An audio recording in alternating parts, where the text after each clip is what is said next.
The Heroes of Greyhawk is a game played by adults and recorded for an adult audience. Sometimes we use adult language and explore adult topics. Consider yourself warned.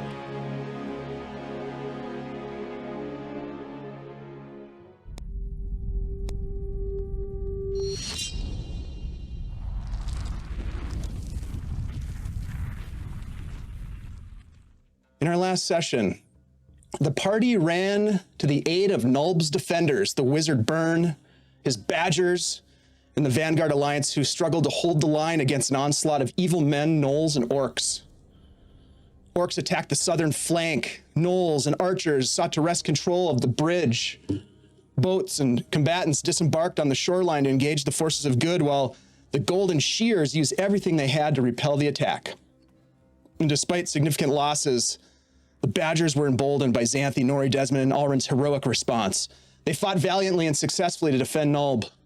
The Gnolls were sent running to the hills, pursued by scouts, while the Black Hand's amphibious assault was cut short. All that said, it was not an easy fight.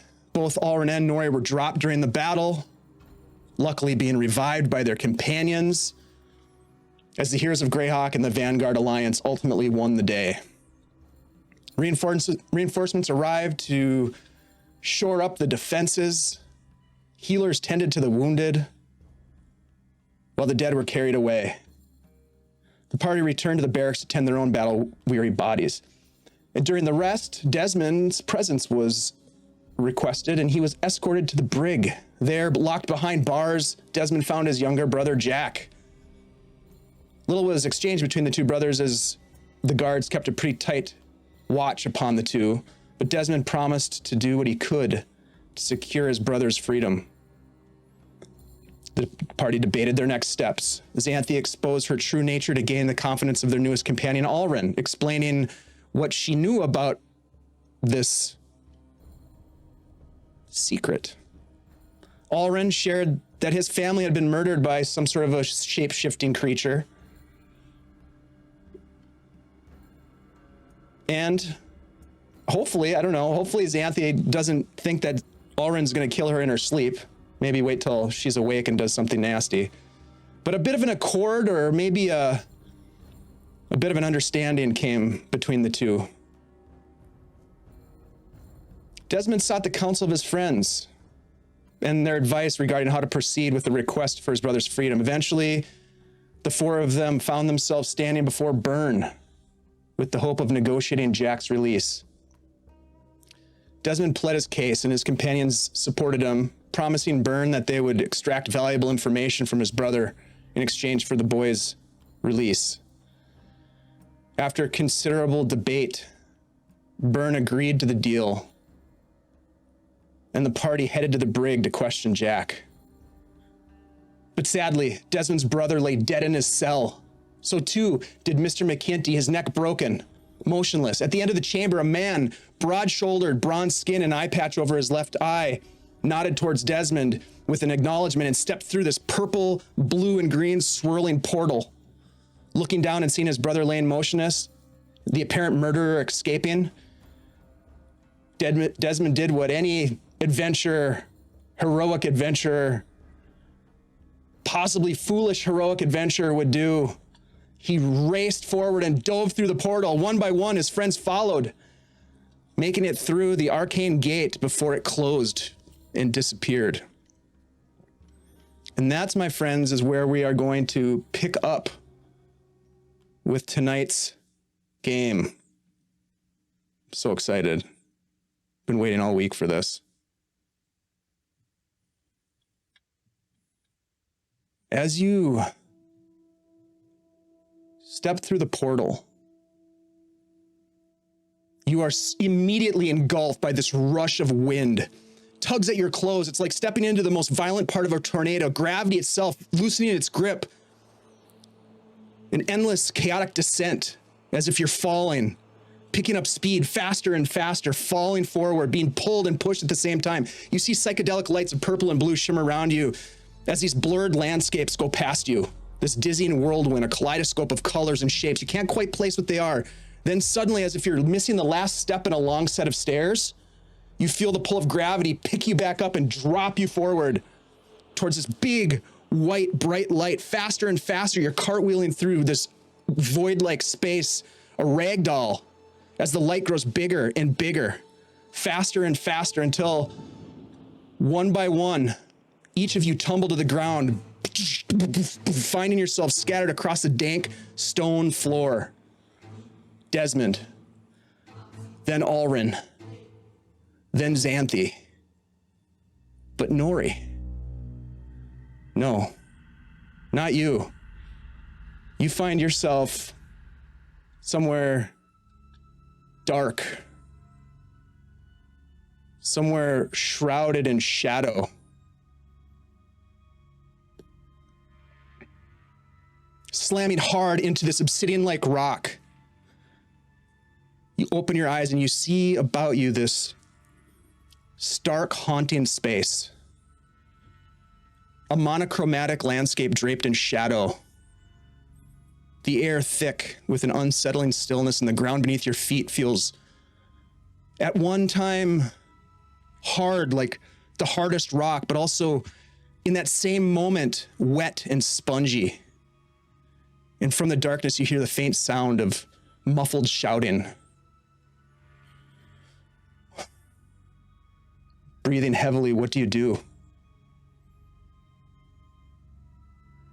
I get up. Xanthi? Des? Alrin? Your calls into the void just echo back at you. Xanthi, Desmond, Alrin.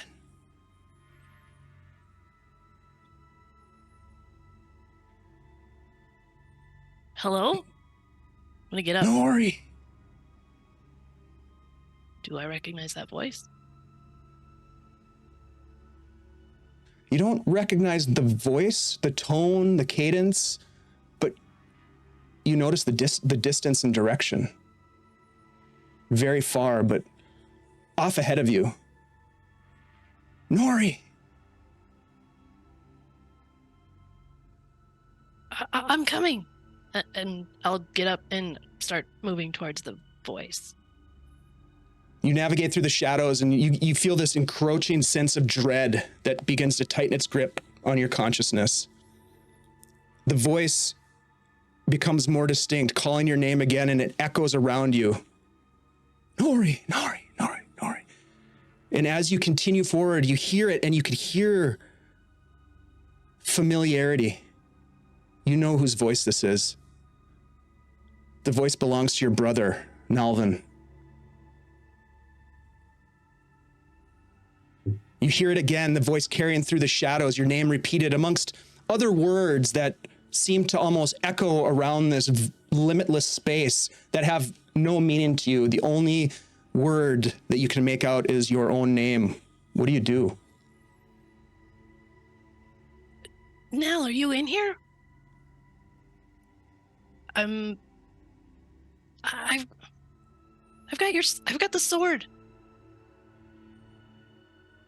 I'm really glad you're here. Where are you? Nori, Nori, Nori. Just echoes. You can almost feel and hear the sorrow and agony.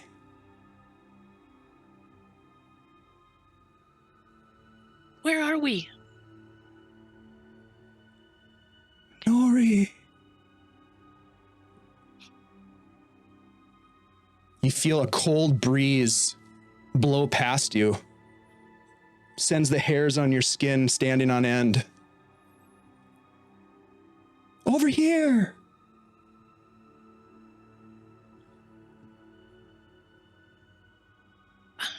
I feel like I'm being turned around over and over, but I'm gonna turn around to wherever that sound was and go in that direction. You move towards the source of the voice as best you can. The shadows, like you say, are conspiring against you. Slowing your step, confusing the direction, but you continue nonetheless. You stumble across this gray, black terrain. Every so often you stop for a moment to listen for your brother's voice, and it continues to guide you forwards. Minutes, perhaps hours pass. It's hard to tell in this space. You see something, you see it, you're in it. You're standing there. You look around. There's a battlefield strewn with the bodies of men and monsters. Beyond, you see, as the shadows part, this colossal crystalline structure pulsing with this unsettling shadow-like glow. What do you do? Cautiously proceed to the structure. I'm pretty sure Xanthi and Desnalrin are not here. So I'm not even going to call their names. But I do call out for Nal a couple more times. You call your brother's name and you step forward. This massive crystalline structure, foreboding, looming above you. And as you get closer, you can see the small form of a gnomish man. Seems to be almost in a suspended animation inside the crystal itself. A look, as you get closer, you can see it's Nalvin, and a look of absolute terror on his face. You just hear in your mind, Nori, help me. Run right up to him. What can I do? What can I do? I don't see how to help you. I am pulling out the sword. The sword. And I'm getting ready to smash the crystal with it. Yep, the sword appears in your hand as you brandish it. You hear nothing but your brother's voice calling your name. No instruction, no guidance, you are completely alone in this space.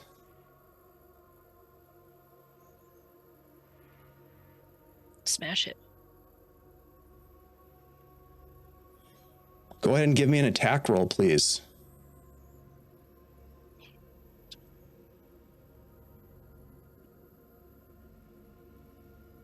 It's not a lot. 11. All right, go ahead and roll some damage.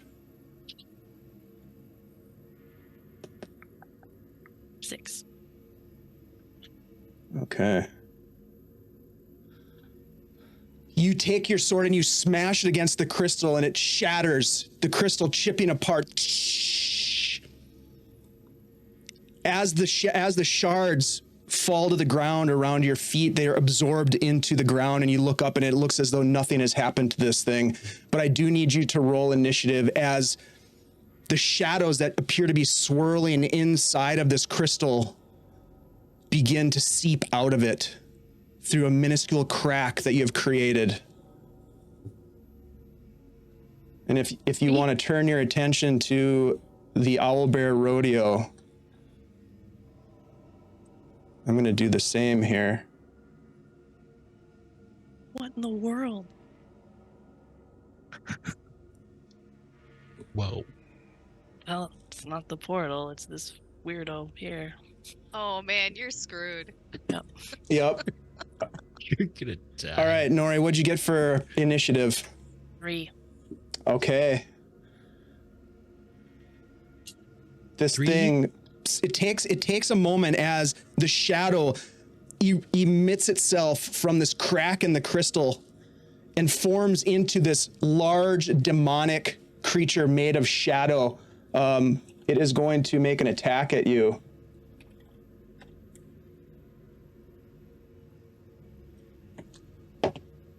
I just rolled a natural 20. This is gonna go not well. I can already see this. It is attacking you with a claw attack, and you will take 10 psychic damage.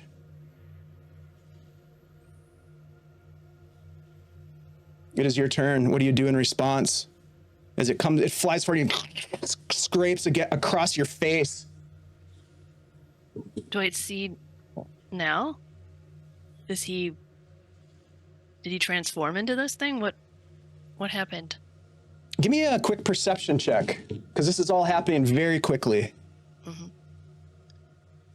Natural 20. So 24. Okay. Wow. 22, I mean.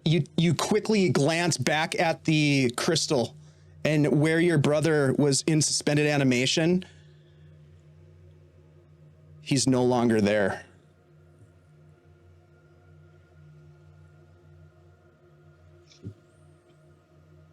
Well, I guess I'm on my own. I know he wouldn't have ditched me on purpose. Or was he ever there? I'll turn around and swing at this creature. See how this goes. Yep. First, I would like to bonus action hex it, because I Hex have it all up. that back, because Yep. we had a short rest. Okay. Yes.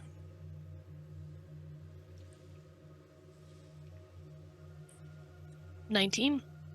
That will hit. Oh my god, 2 1s. So No. No. 7 damage, one of which is necrotic. Okay. Fired. Those dice are fired for the night. My second hit.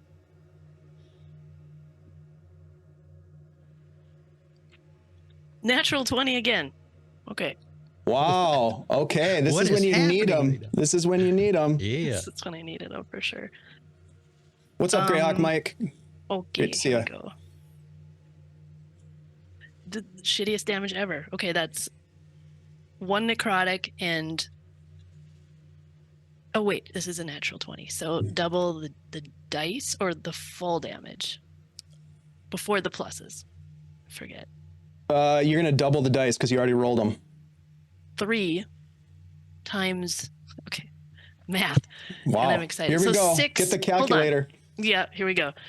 6 damage plus 5 It's 11. is 11, one of which is necrotic. All right. 2 of which is necrotic, because double. Okay.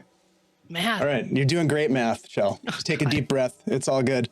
All right. Inking So up you, blue. yep, you take a couple of swings at this thing, and your sword, this magical hex blade, cuts through, and you can see that as it goes through, it's not hitting anything corporeal, but it is sloughing off pieces of shadow as if you're doing damage to this thing, which is a good Can sign. I also shout, where did my brother go? Absolutely, you can shout. You just hear this laughter, not from the demon, but from elsewhere around you, this sort of deep guttural laughter that you've never heard that sort of tone before. This thing is going to fly around to the other side of you. And as it does, it's going to make an attack with its claws again. That is only a 9. I think that's going to miss. Yep, it does.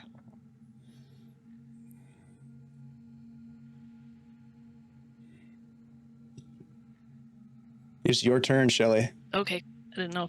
Yep. I'll swing again. Yep. Here we go again. Retired 4 dice now. 17. 17 will hit.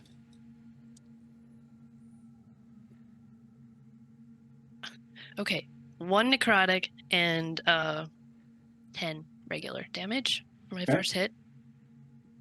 What is going on with these dice? Second hit, a 9. A 9 does not hit, I'm afraid. You hear this laughter again, and then you hear the voice say, "Your brother longs for you, Nori. Waiting for you to arrive." This thing is going to fly back around to the other side, and as it does, it's going to make a claw attack on you. 23 to hit.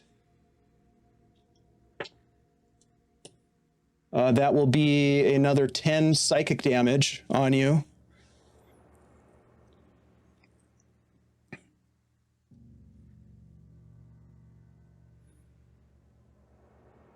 And it is your turn. This is not going well. Is there an exit in here anywhere? Give me a perception Take roll. a moment to check. Yep. There's an exit sign over at the door. Perception 21. Oh, okay. Do I You see the look, red lights? you do not see the exit sign. Okay. But what you do see is you see these bodies.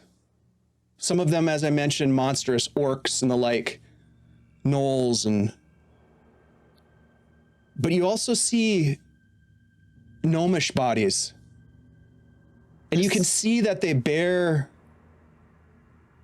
the insignias of the Cron Hill militia. You get the sense that some of these individuals at one point were men and women that you fought side by side with. Does this feel like Emerald Meadows? I mean, or does this feel like these bodies have been transported from, This, if I can tell? yeah, this doesn't look at all like Emerald Meadows. It doesn't feel like Emerald Meadows. Okay. But it has elements that remind you, such as these bodies and the insignia of the Cron Hill militia, that harken back to it. And you've had dreams and visions in the not too distant past of the battle itself and of your brother. So this seems like it's a progression of whatever is going on. But these look like individuals that fought with you at one time. Even if this has to be my whole turn and I can't fight, I would look for a burial mound or a fresh grave.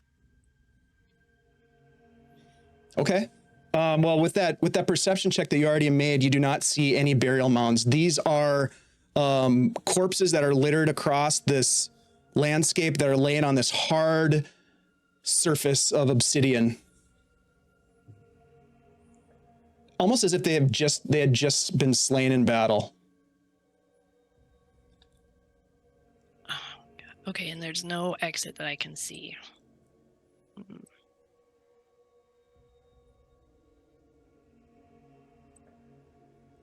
I'm gonna have to turn around and hit this guy again. This hexed guy. Okay. Give me some attack rolls. Is that a crystal behind him? That is the crystal. That is the crystal structure that your brother was suspended in. Ooh. I don't know if I should break it. This is what happened before. I'm gonna swing at this guy first. Okay. That's a 12. That is not going to hit, I'm afraid. And my second swing is 22. That one does hit. I think it's this place. 1 necrotic and 10 damage again. Okay. So always 1 necrotic. Your sword again swings through as you miss with the first attack. The second swing cuts through this very strange ethereal form and it sloughs off pieces of shadow. Okay.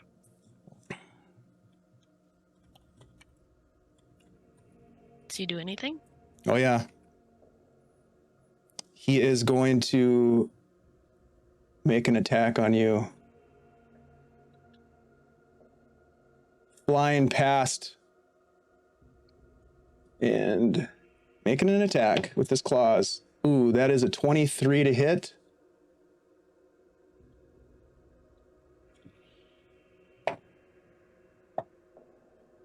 Nine points of psychic damage.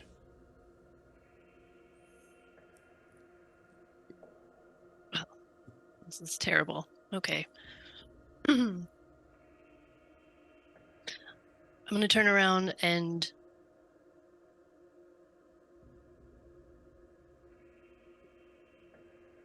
I guess I'll point at one of the gnomes. They're my buddies. And I'm going to feel this I need help. I definitely need help and I'm feeling it inside. And as I point at it, I feel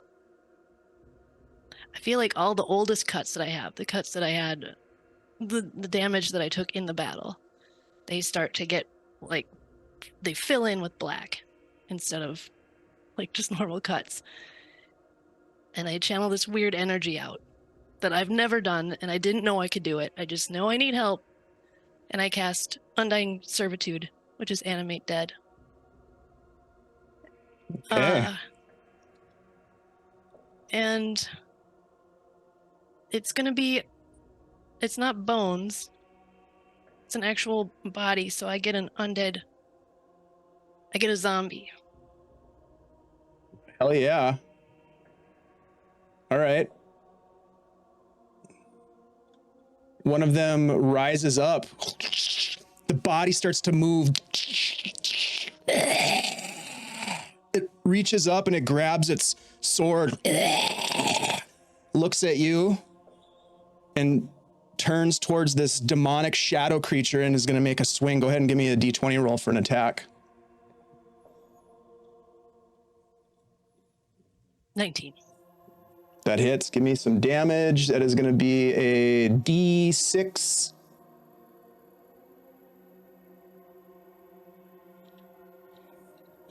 That's 3. All my Okay. wounds are still black. I'm looking weird. You My eyes are watch as also this very black. undead companion, this servant of yours, swings and it cuts through, and you hear this loud scream from the demon. You still have your attack too, or that was your action to bring that up, right? Undying Servitude. All right. Yes, Yep, that is okay. my action. But All right. to control it now is a bonus action, so Got now you. that's up and going. Okay, so let's just get that guy on the board there. Okay. All right. It is going to make an attack on you, Nori. 13. No. Okay, it misses. Your turn. Why don't you do your attack first, then we'll do your servant. Okay. That is a 17. That'll hit. What's up, Jay?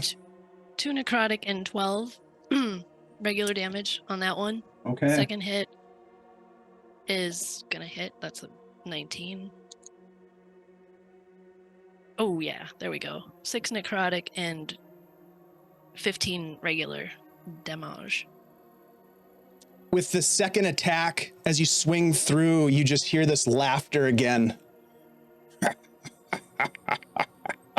It echoes.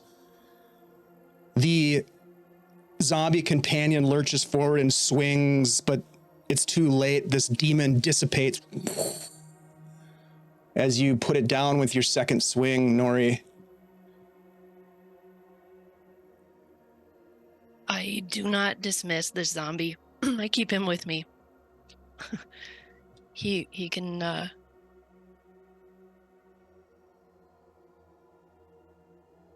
think he can be with me for 24 hours. Yep. And then I can maintain him for another 24 if I need to. So As things go quiet here, what do you do? turn my attention back to the crystal. Touch the crystal with my hand. As you touch the crystal, you feel this agonizing electrical blast. Everything goes dark. You have this surge of memory. You see your brother Nalvin fighting at Emerald Meadow, the bravest you've ever seen him. You hear your mother calling for him to be spared, that he not be sent to the battle. You see yourself fighting alongside him. You hear him say, "I'm so sorry, Nori. I'm sorry that you must bear this burden. It was meant for you, but I tried to take it." And then you watch him fall in battle as he drops to the ground, and he just gets sucked into the ground and disappears. And you find yourself falling again, rapidly being pulled forward, darkness giving way to this blinding light. You find yourself hitting the floor right behind your companions as the four of you find yourself prone on the ground.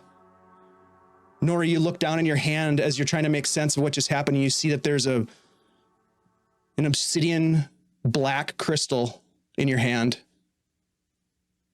My friends, as you find yourself laying on the ground, you see a man at the top of a balcony looking down upon you. He is bronze skin. He's got an eye patch over his left eye. Tall. He looks down at you. Well, I didn't expect that. Look at you. Pick yourselves up off the floor.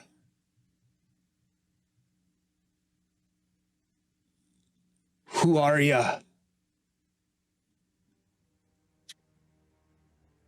And then he laughs.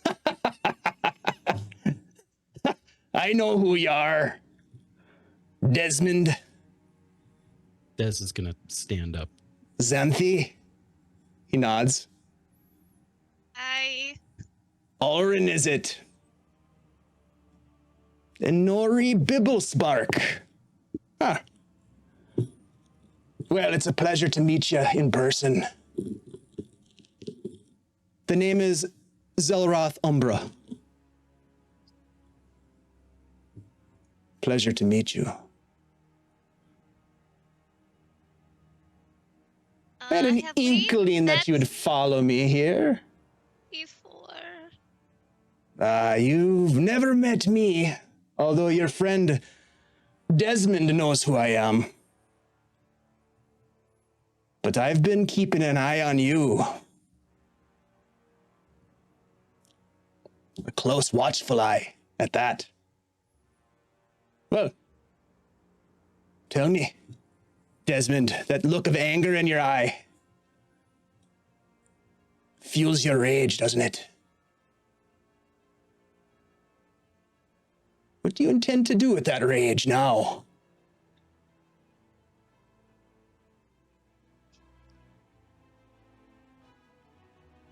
Why? Why'd you have to kill him? You'll have to He be didn't more know specific. anything. There's been lots of people that have died over the past couple of weeks. Some at my hand, some at yours. Just now in the dungeon. What, Mr. McKinty? No, Don't tell the me. boy in the cell next to him. The boy in the cell. Well, he was a liability. Just as Mr. McKinty was. Liability, huh? Aye. It's just business. Why do you care if a boy, a thug?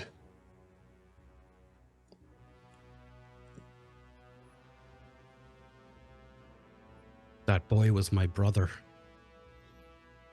Oh my. You got a real problem on your hand now. Well, I can assure you it was nothing personal, Desmond. Just business. Feels pretty Aye. personal. I'm sure that it hurts. But you're not one who's, well, a stranger to loss and pain.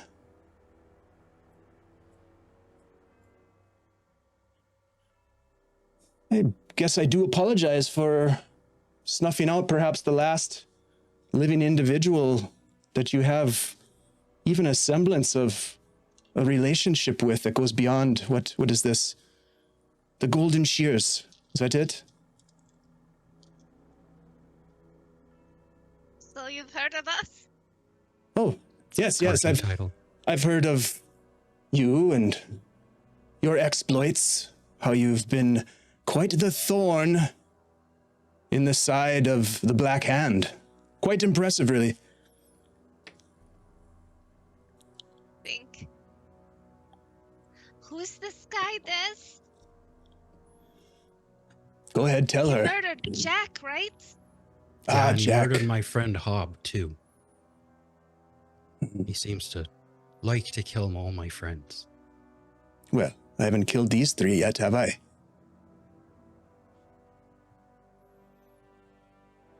You're useful. I would hate to see anything of harm fall upon the four of you. Useful. Well, you've done one hell of a job for Byrne, the Crown, and Unknowingly, you've done a bit of good for my employers. He's gonna take a look around. Can he tell where he is? Does he see anything familiar? Where, like, You scan the room that you're in, and it is a stone room, maybe 25 feet square, so 25 by 25. There's a set of stairs at the far end that lead up to a balcony, and this is where this individual is standing. You and your companions are down on the ground. There is the remnants of a chalk outline of some sort of a circle on the ground, a magical circle perhaps. There are a couple of faded banners on the walls. There are 2 long ago deceased corpses, just bone, that are shackled to the walls. It's dusty. But you have no idea where you are. there's no windows or... No. Okay. No windows, no doors aside from what might be up on the balcony. Now, you have a decision to make. You could enact revenge upon me, like I know you want to, Desmond. And I do apologize for the death of your brother, Jack. If I'd have known, maybe I would have spared him. McKinty, well, I've been fixing to end him for quite some time. Call it collateral damage, if you will.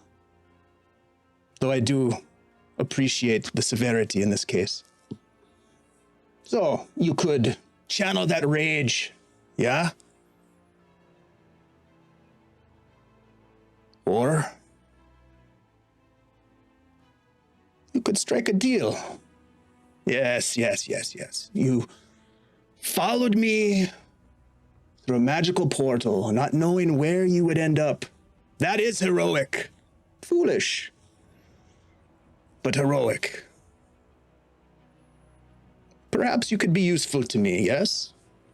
Perhaps we could move beyond this unfortunate circumstance. Perhaps, just perhaps, there's a way to bring your brother back. Bring him back. Surely you understand the power of magic? Yeah.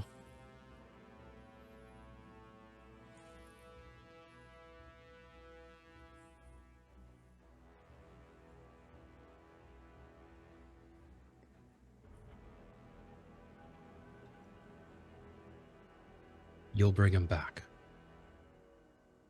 I'm saying that it could be done. I could assist with this. Should you assist me in my endeavors? Like I said, I've been watching you for some time, Desmond, and not just you, but all of your little secrets. He looks around at each one of you. And then he raises his hand up, and you see this orb shining bright in his hand, just floating in the air above his hand. And you listen for a minute and look, and you can see the 4 of you talking in the barracks. Sometimes I apparently change shape. Like usually inadvertently, when I get really weak or I pass out. And like it's a new thing that happened recently, but I suspect that maybe it is like natural. Well, yeah, I mean, you're Xanthi. We all know that. Right, but it's really weird. I don't know what this is. I've never seen anyone, and from the fact that everyone's eyes get really big every time I do it, I suspect they look really ugly. But I think that this is me. And I know you talked to me about being really scared about something that could change shape. So Well, you get the idea. I want you to know that I guess I As the image fades of the 4 of you and Xanthi having changed herself into her natural form,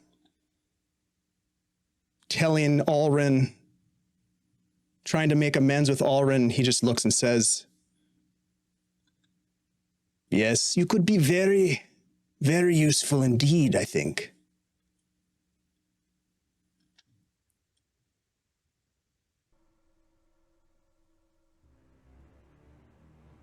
Alden stands up slowly, looking at Dez and Xanthi, with my back to this guy. And I go to dust myself off slowly as I get off the ground, but my hand is very near my sword, and I'm just looking at either of them to see if they want to do something violent.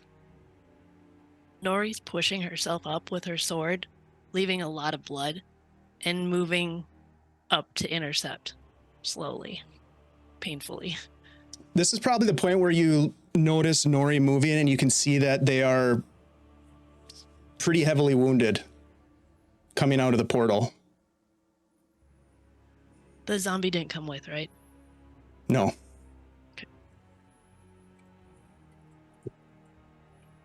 Why would we do anything for you? I would say you know too much now. I feel like I spelled it out for you.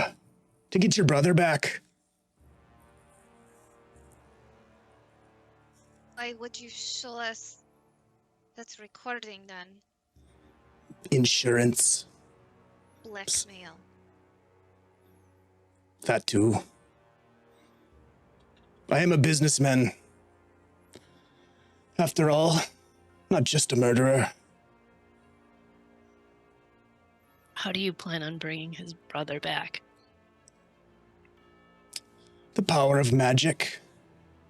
Specifically, though, some of these things don't work the way they're supposed to. Well, let's just say that I have under my employ many different types of practitioners. The arcane and divine arts, some of whom themselves are in Nulb right now. Some of whom I could activate to protect your brother's body from further deterioration. And if you prove to be as useful as I believe you to be, well then, perhaps I'll give him back to you.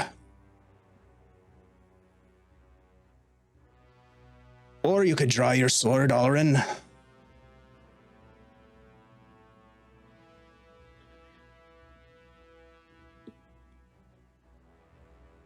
It's entirely up to you.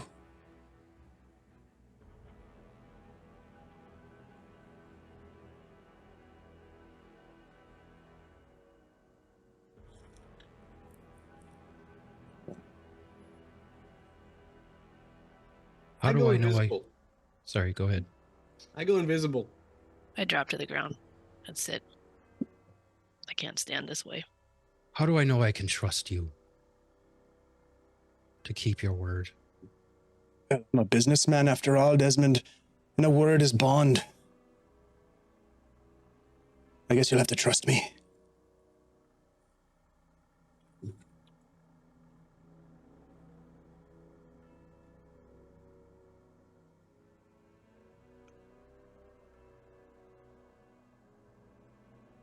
He's going to turn and look over at Xanthi.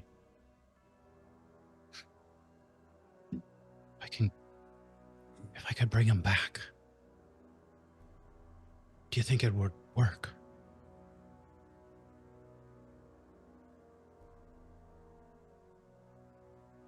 I think you're muted. I don't know if he's telling you the truth or not. I mean, what if we do something really horrible for him and he doesn't bring Jack back? Or he brings him back wrong. What do you mean wrong? Lots of different things.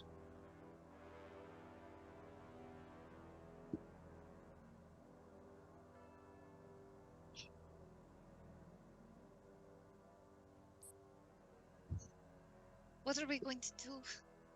I mean, we're kind of stuck here, aren't we? How do we get out of here, wherever here is? I don't want to try to persuade you, Des, but if there's any chance at all, you can get your brother back. I mean, I would take it.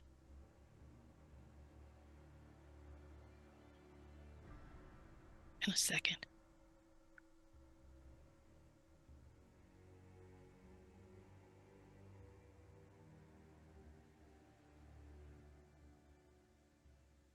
As you are contemplating this, you watch as this individual makes a gesture and mutters something underneath his breath.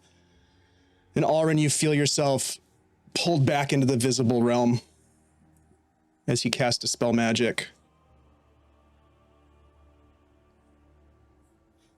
Did you stay put in while you were, for those couple of seconds, we'll say you had a round roughly to do something? I was slowly moving towards the wall. Like back away towards the wall or No, towards him? Because I can climb up it. Yeah, and there's also stairs that go up to it. But yeah, you could climb the wall. How I would have done it. That's fine. I'm just laying it out for you. Yeah, that's cool. I would have walked a little closer. Cool. Not running or anything, but just slowly looking up. Because again, I know he's a spellcaster and don't know if he could see me outright anyways. But this was just went invisible and just slowly was walking towards the wall a little bit. Gotcha. Looking up at him. Yep. All good. All right, what is it you would want me to do in order to save my brother? Well, something that you would probably consider benign. I'm not gonna ask you to go murder anyone's wife or anything like that.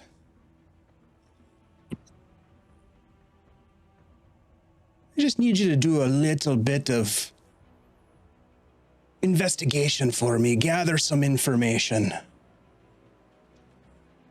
I want you to keep an eye on someone that I would have my own people do it, but you're so much more capable. And what assurance do I have that you'll be able to do this for my brother? Won't they just bury him? I have ways. As I said,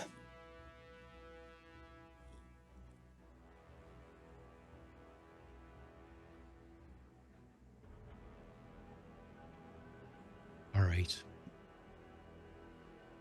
You bring my brother back. And I'll find this information for you. no, I think you've misunderstood me, Desmond. Once I have the information, once I have what I want, then you'll have your brother back. Fine.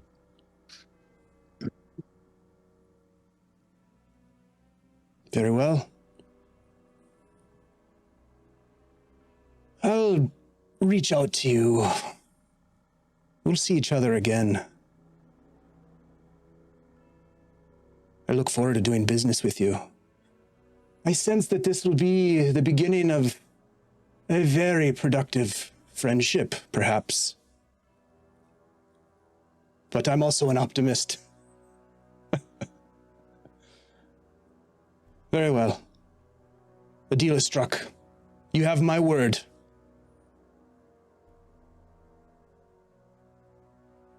He turns and he takes 3 steps and disappears. Behind you, you hear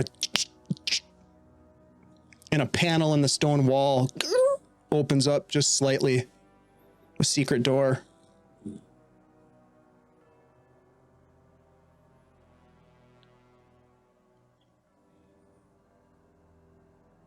Well, that didn't feel great.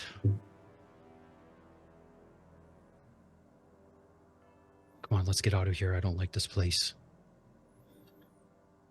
us who we're supposed to find information about. And what, his black hand? I don't know what he is right now. But I didn't feel comfortable confronting him here, of all places. He seemed pretty powerful. He just reached out and plucked Alrin from invisible. We have a lot to talk about. We should go. We got to figure out how to keep him from listening to every word we say. Yeah, what a creeper. For sure. Nori's sitting in a bloody ball on the floor looking at a black rock in her hand. Nori, what the hell happened? All right. Des will go over and kind of help Nori to her feet and start heading towards the door. Nori, give me an investigation check while you're sitting there on the ground with this shard in your hand. That's a 9.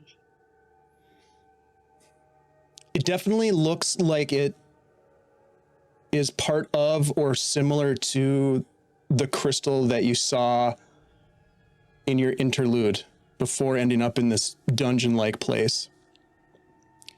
It's black, but if you look at it long enough, you can see inside of it there's swirling shadow. And it's got a peculiar shape to it. It doesn't look like it was broken. It almost looks like it's polished on one side, as if it was maybe shaped somehow. Like a worry stone? Quite possibly. An evil worry stone. Quite possibly an evil worry stone. The most useful item in the D&D world. A cursed evil worry stone. Des, keep away from it. But wait, there's It's not more. yours. What's that you got there? You can stab anybody with something if you hit him hard enough. Des, Ooh, look with shiny. your eyes and not with your hands.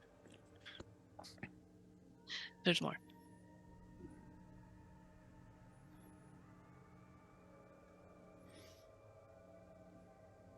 So, What else is there? the store opened up. Let's, Yeah, let's go.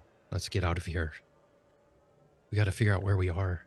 You guys, I think I made a zombie upstairs. What?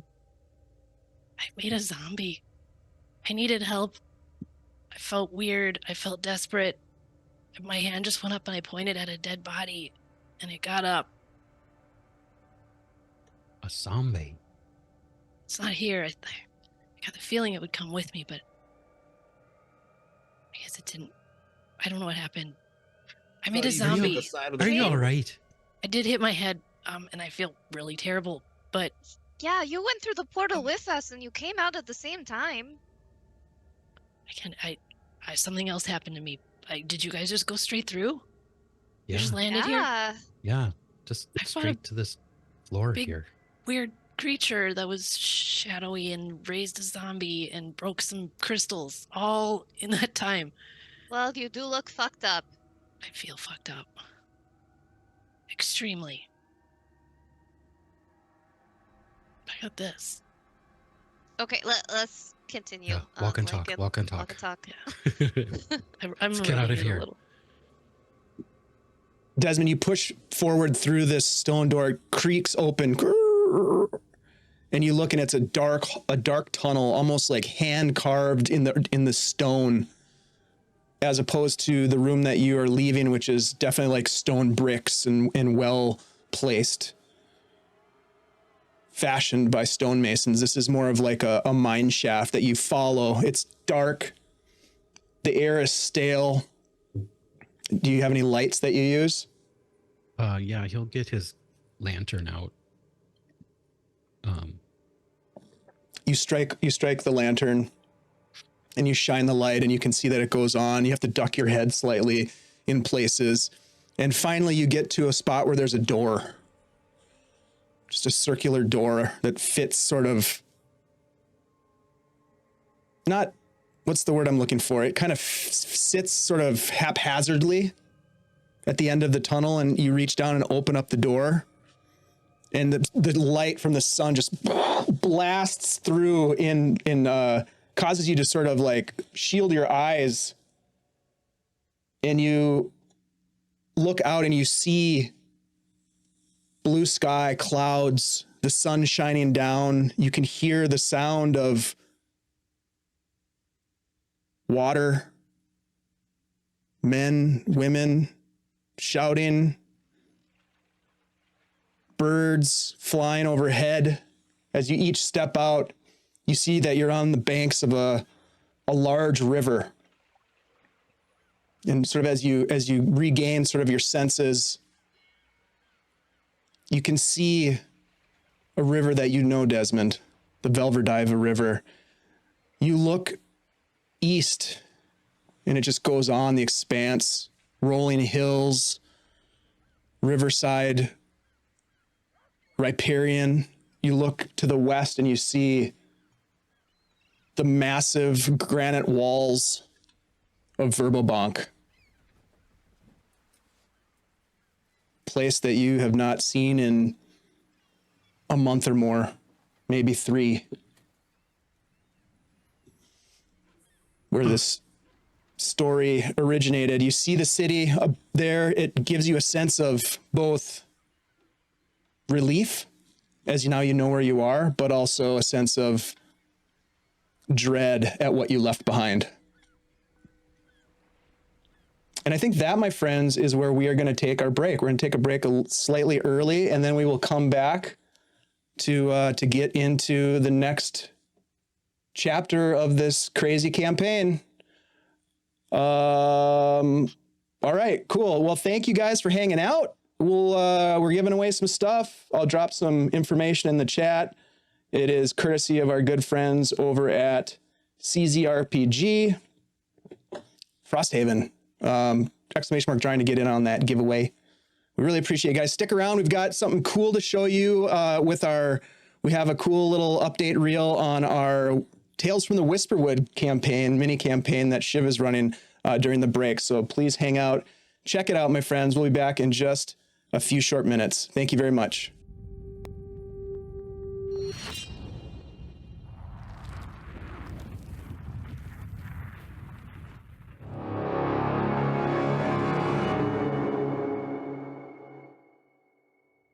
Knock, knock, knock. The hollow man calls. Swing, swing, swing. His greedy sickle falls. Chop, chop, chop. He takes another head. Burn, burn, burn. The hollow man is dead. Hello, friends. Gather round as I tell you about the Tales from the Whisperwood, a 4-part Dungeons & Dragons story here on Guild Superior. Now, what's the Whisperwoods, you ask? It's a place of mystery and peril where something sinister lurks in the shadows, thirsting for vengeance. But beware how you treat those beyond the forest edge, for the Hollow Man is always watching. So as you are stealthily, we'll put air quotes on that, get into Costia's farmstead, you see through the door, his wife is unconscious on the floor, and as you look down in the doorway, a pool of blood under his body, and you realize that his head is missing.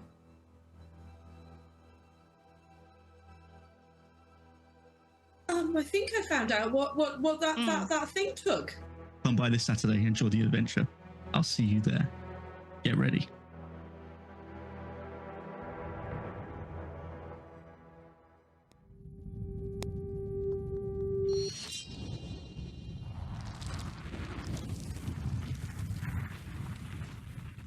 Hey, everybody. Thank you for hanging out. Taryn, have a good night. Thanks for being here. Appreciate you. Appreciate your awesome emotes that you've gifted to us. Our emote mom. Appreciate you. All right, guys. A little intense, I would say, here in the first half of tonight's session. Everybody doing okay? Andy? Making deals with devils? Yeah. Nori? Shelly, Nori? It's bleeding out. One and the same. Yeah, the sky is blue, the sun is shining, your friends are are like emerging happy to be out of the dark, and you are holding your guts together, bleeding all over the ground. Gripping Oh. that rock. Holy shit, we're in Verbo. That's weird. Yeah, that's a long way, isn't it? I will bring the map screen up for folks on the stream so you can kind of see where we are. So we started out obviously in Hamlet, made our way to Nulb. If you can see my cursor here. And we were up in Twilight Falls for a while. And now we're up here on the Velverdiva River in the seat of governance of the Viscounty of Verbobank, the city of Verbobank itself. A place that Desmond has spent quite a bit of his life in, actually, after having left Hamlet during the rise of the Temple of Elemental Evil, the righteous hosts battle against the elemental hordes on the Battle of Emerald Meadows and to the north of that site. Having been, I guess, what would you say, Desmond, a refugee of sorts, being sent north, and then once arriving in the city, trying to make do, probably not willing to stay in an orphanage or that sort of thing, and making friends and living on the street. Pretty much. And you left Verbobank after an incident a few months prior to this, which you've shared with some of your companions, what happened. But now you find yourself back. In fact, you just recently confronted and struck a deal with the man who you stole from, most likely. The man who put down your old boss, Hob, but promises to bring your brother back to you should you help them. And as you are almost about to take notice of Nori bleeding out and dying, you feel something in your pocket. A piece of folded paper that you didn't know was there before. And you pull it out. Yeah, he'll look at it. And you open it up and you look at it. And it's written in quite a beautiful script. It says Dwarven, Philodrin Karst.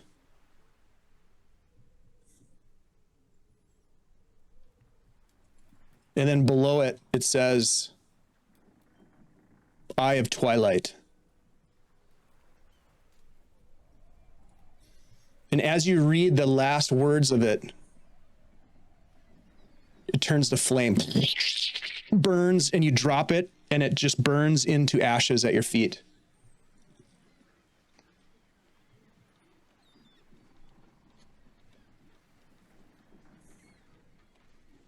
Well, I got a name. I know who it is he wants us to watch now.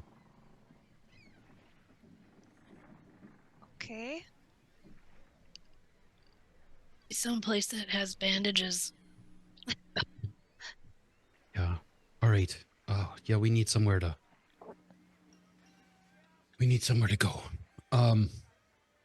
Still smells the same. All right, this way. Come on. Okay. So now the guy who killed your brother is also the guy who killed your friend, and now he's not going to kill us for a while? That's really complicated, Des. Yeah, So we're working for him? I don't want to.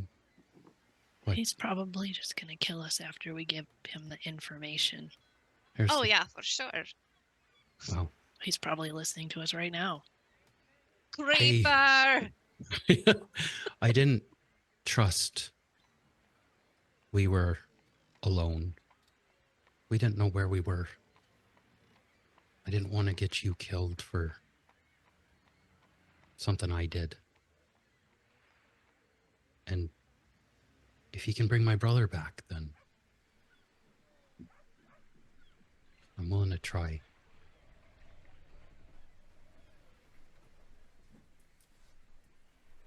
I'm not feeling great about it. Yeah, I think this guy is bad news. We got to figure out a way to shut him out, however he's doing it.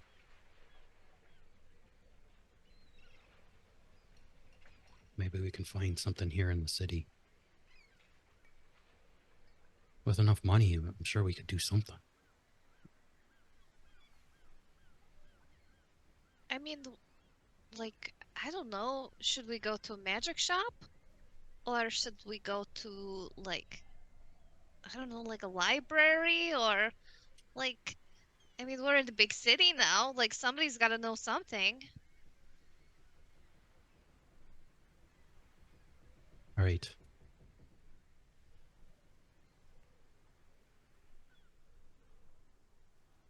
My fear is this guy's going to keep blackmailing us.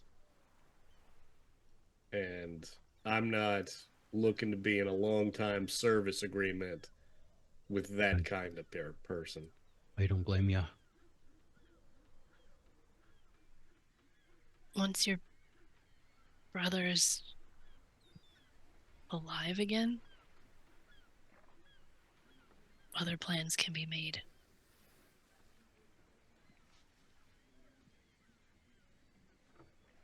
He Gotta backs out of figure the out deal. how he can track us. Yeah, I think that's our first move. We got it. Shut him out somehow.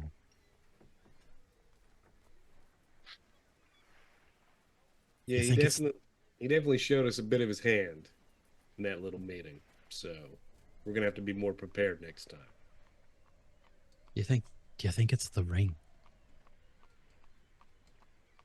Well, I mean, that's in my bag, right? I mean, can people track things in one of those multi-dimensional space thingies? I don't know. I don't even know how you Admittedly, track things like that. it's not my area of expertise, that's for sure. So we do need a magic shop or a library or a really smart person. Do you know where any of those things are?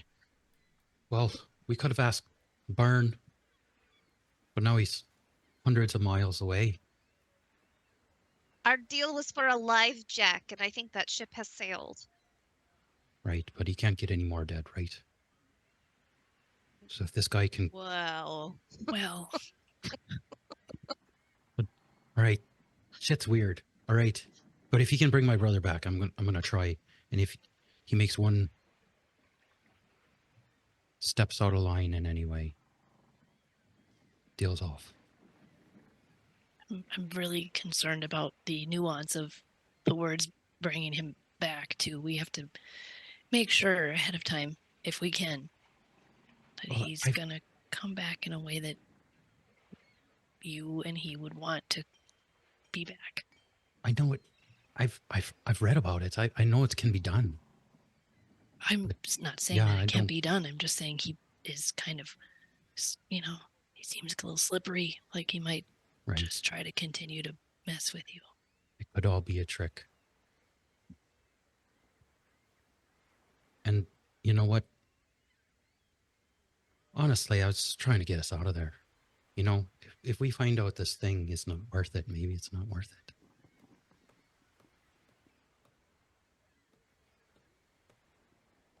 I mean, I lost Jack a long time ago. I thought I had him back, but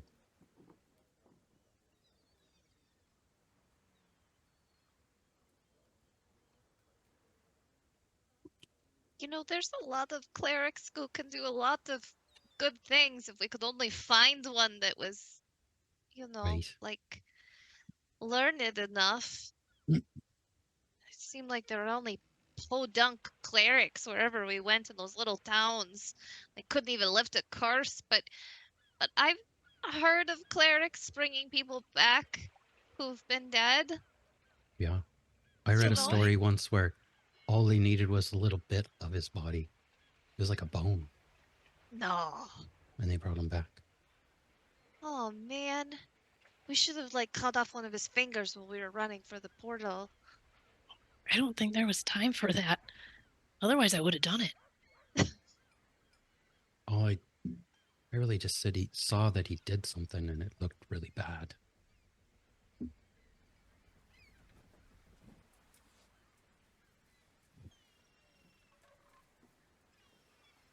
I There's probably your shouldn't have gone friends after here, him. right?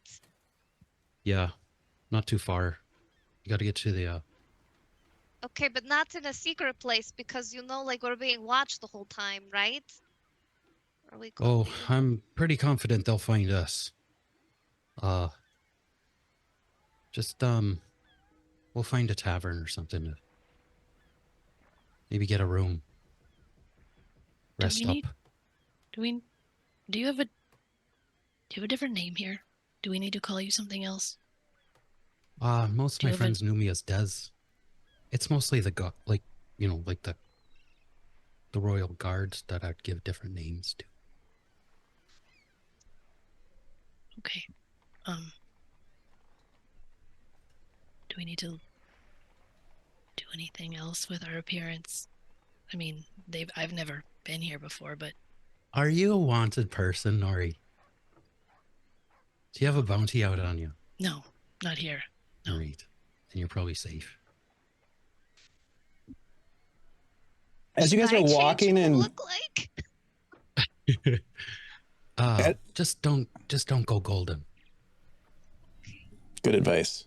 As you I guys are will, walking, Cast my final healing word, my final first level spell on Nori. Oh, thank you. I thought you guys just didn't care anymore. just let her die. No, It's 5 hit points, and then been a I'll long cast day. Prestidigitation to clean you up a little bit. Thank you. This will make us a lot less noticeable. Yes. And I will have a lot more pleasant demeanor now. Thank you. So as you guys are walking and talking, you get closer and closer to the city itself, and you pass by, now entering into what appears to be like the wharf, the docks district, the Velvetiva River being the sort of lifeblood and connection between Verbobank and some of the larger ports to the east, well, the port of Divers specifically. There are ships sailing, coming and going. There are people, activity, cargoes being loaded and unloaded. Desmond, you've been in this wharf district quite a bit, this Riverside district. There are traveling nomad ships, barges of Renee. There are peoples of different races, mostly elven and gnomish, but you see half-orc, a few goblin individuals, although pretty sparse. The main ancestry that you see in this place is human, followed by gnomes. Nori, there's noticeably a lot of gnomes, and you've certainly heard of Verbobank, although you've never been here. But there is a sizable gnomish community here. In fact, the city, as you might know from your studies or perhaps from conversation with Desmond, is one that was built on the shores of the Velverdiva River. It was a military outpost that developed over time into a city. Walls were built, battlements were erected, elves, gnomes, and men worked together to build this place. And it is known for its beautiful elven architecture. There was elven settlements along this river long before the arrival of men, even into the Flanness. A lot of them have moved to other areas, but there's still a presence and there's still the influence of their style upon the construction of this place. Desmond, you know that there are a variety of locations in this wharf district that you have visited, spent time in, you have hidden in to evade capture by the vigil wardens, who are kind of what would pass for the law keepers.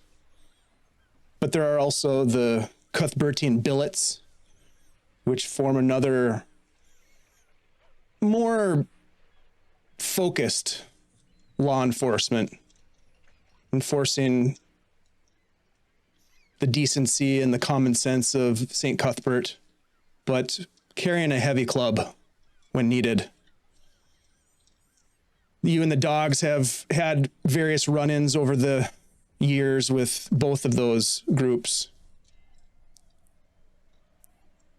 And while you may not have any sort of love for either of them, there is a sense of respect that they do keep the peace.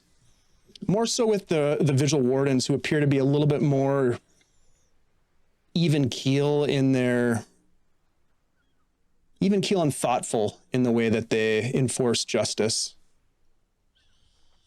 But there are laws, and they are expected to be followed within this city. It is a city of law and order and commerce and opportunity for those who have no problem bending the rules a bit. One of the places that you would be very familiar with in this area is the Silver Lyre Inn. This is outside the main gates. You know that to enter into the city itself means that you go through essentially a checkpoint, through a large entrance through the walls of the city itself. And to give you a little bit of an idea, the city itself is completely enclosed by this 30-foot high wall, kind of crenulated. There's walkways over the tops of it where guards can keep an eye. There are scout towers at various locations around this massive wall. Most of the entrances have some level of protection of archers and pikemen, hounds, and the like. Sometimes the dogs are chased by the dogs, it seems.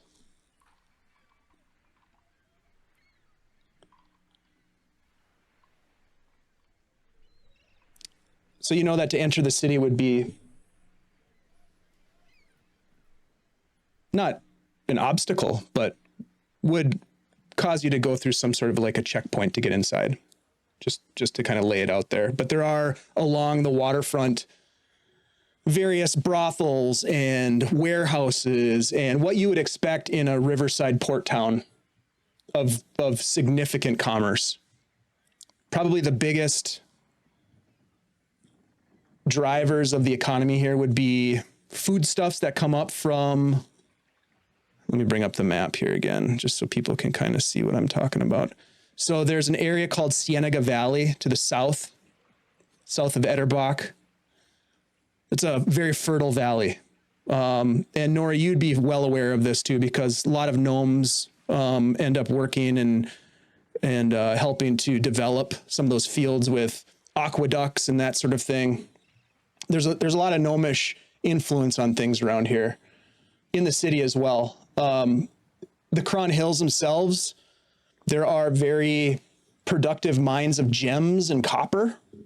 And so a lot of that ore and precious gems are shipped north to Verbalbank, where they're loaded, possibly, processed and then loaded for shipment to places east, Divers, the Free City of Greyhawk, beyond.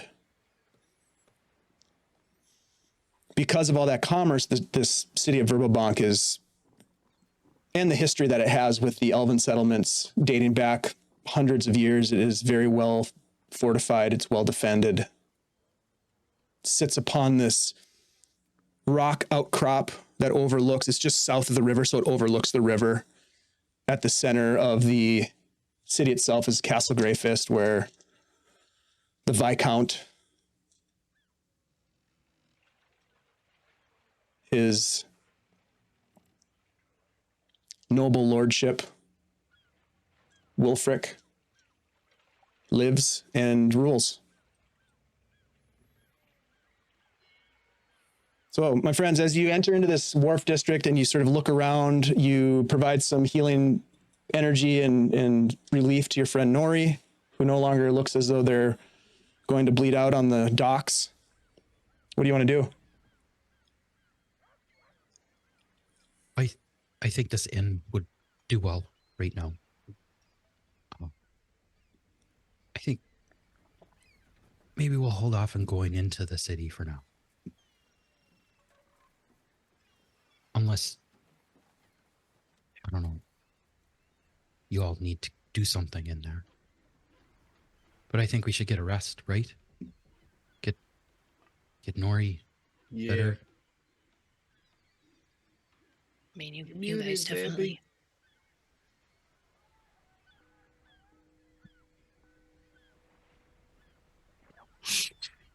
Hit Ashley's that muted. button. There I it is. know. Sorry. I said it would be nice to have a like a short rest or break, but Mhm. nice to be to have a long night's sleep somewhere.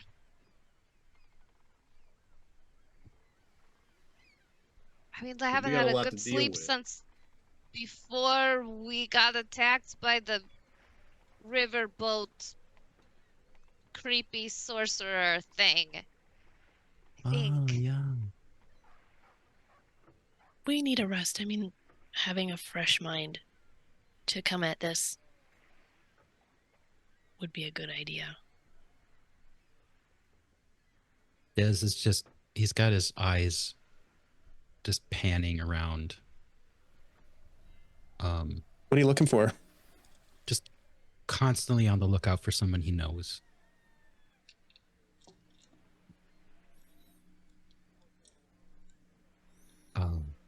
You don't see anyone that you know, but you know that there are people in this town that know you, for better, for worse. But you have possibly, it's been a few months, but you have possible allies. You have possible rivals. You have, in some respects, a bit of a reputation among some groups.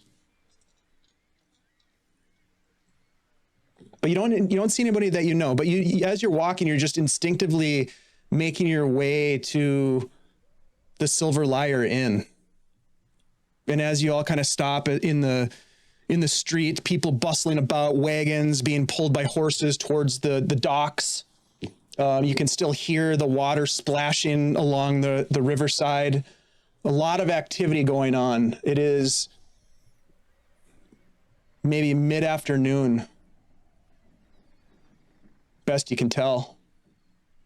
And as you stand there on this sort of dirt, you can just kind of see a little bit of cobblestone underneath the dirt and the duff on these streets. Probably at one point they were quite finely crafted, filled in with silt and dust. You look at the Silver Lyre Inn and you can see that not much has changed in 3 months. It still looks like the same old building it was last time.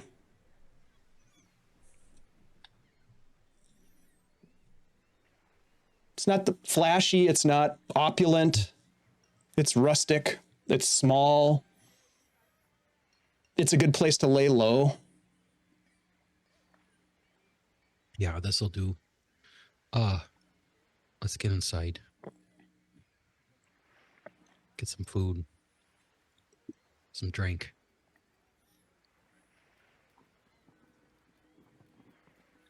And you do so. You, Desmond, you lead the way. You walk up the steps and push open the door. And as you enter in, you can see the expected scene. People eating and drinking. Some of them having possibly drunk too much already, even though it's only mid-afternoon. Sailors on shore leave, workers who possibly worked through the night loading ships, spending what little coin they earned at the local tavern. There are plenty of spots to sit at the bar, at tables.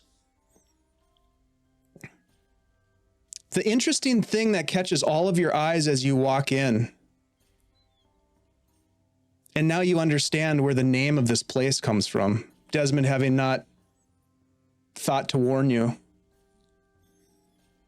is that there is a silver lyre that floats at the center of the common room, floating above the floor. And it appears to be strumming itself. A beautiful tune comes from it. Just a gentle song.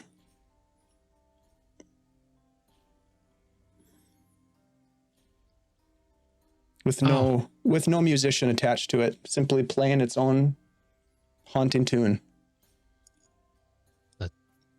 That's the Silver Lyre. Oh, To just do that all day? Yeah, I think so. I don't think it takes breaks or anything.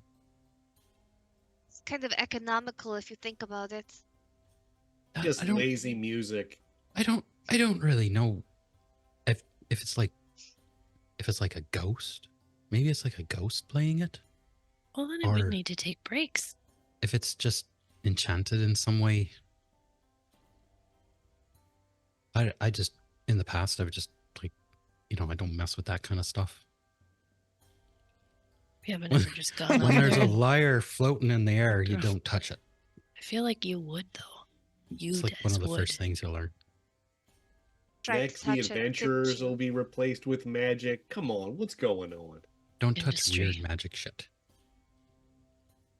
Very unlike you, Des. Maybe he's grown as a person since he was here last. All right. You got a point there. You've been through a lot since you were here last. Yeah, what's it been, like a year? I don't know if it's been that long. Maybe I mean, Since all the the summer? stuff we've done. We measure it in curses instead of months, maybe. I think it's just been a few months. No. Really? Yeah. Seems like forever. As you're all standing there having this sort of like awkward conversation, a woman walks up to you and says, "Find yourself a seat. There's plenty of space. What can I get you? A couple of ales? Mug of ale, mug of ale?" Yeah, Give maybe us- some everyone? bandages if you got some. Bandages. Around. Got something All out right. back. I'll get you something. You look a mess. She looks at the gnome. Yeah. She points over at I Nori. don't want a bandage from Ales and back. bandages all around. Okay. Find yourself a seat right over there. She points over at a table. It's probably Is she just really some gonna- rags, to be honest. I don't think they have I anything. don't want kitchen rags. That's not sanitary. I'll prestidigitate it. Okay, I forget you do that. You guys both can do that. Double It'll prestidigitation. go twice as fast. I'd do that to the table and the chairs before we sit down. Fair enough. Than when we got here. You're never going to build your immunity this way. You got some blood Alright. on your face over there. All right. Did I get it? So I asked for the bandages because I think she's still bleeding a little. At that moment, the woman comes back and sets the 4 mugs of ale down in front of you. She says, "It'll be 16 copper and well, here's some rags for you." And she puts them on the table, sets them down in front of Nori, and they look relatively clean. They're not used. Maybe laundered them. recently. Des will Sniffing ears. pay. He'll pay two silver. It's 10 copper per silver, right? Yep. Yeah, 2 silver. Much obliged. She takes it and puts it in her apron. Let me know if you be looking for food. We've got quite a menu right now. Give me a Nori, give me a D20 roll. 10. 10. Well, we're serving ham and vegetable stew. Sounds delicious. And we could probably fix up a little bit of Alrin, give me a D20 roll. Might be a little bit left over. 18. A little bit of the ox tongue with onion bread and hazelnut. Sounds terrible. Sounds delightful. Don't need to be rude. She got hit a couple times, you know, and Xanthe will begin like wrapping her wounds. Yeah, maybe she should get hit one more time. How about Please, four of don't. the soups? 4 soups? 4 soups. Yes, please. Don't make me angry. And the tongue. She just covers her Those like Nomish eyes and folks mouth. sure have an attitude, She's don't like- they? She When, got hit a when lot. I'm angry. She got knocked on the head real hard. A lot. Well, we'll cut you some slack this time. She winks at you, Nori. And she says, all right, 4 soups coming right up. Is there Be any right back with that. Is there any music playing? Yeah, that fucking liar's playing. All right, but mate, does it take requests? No, it doesn't take fucking requests. Well, It's a magical lyre. Does anybody know how it got there? I mean, oh Christ! I was just asking my friend here. Do you think it's a ghost, or do you think is it just like an enchanted lyre that just hangs out? Boogly, boogly, boogly. Yeah, it's a ghost. You think we'd let a ghost in here to play a lyre? Well, we probably would, but we didn't. Okay? You want to know what it is? And she kind of gets down and she puts an elbow on the table. You want to hear the story of the silver lyre, do you? Sure. Well, now I do. Well, I pull the bandages apart. I do too. You shut your mouth. Well, you see, it's actually quite a nice story. We've been around here for a long time, and this place has had many a different name over the years. But it's always stood in the same spot as it does now, same foundation. It's burned down 3 times, but the foundation's the same. Anyways, none of that is very important to the story I'm about to tell you. I just thought I'd mention it because it's in me notes.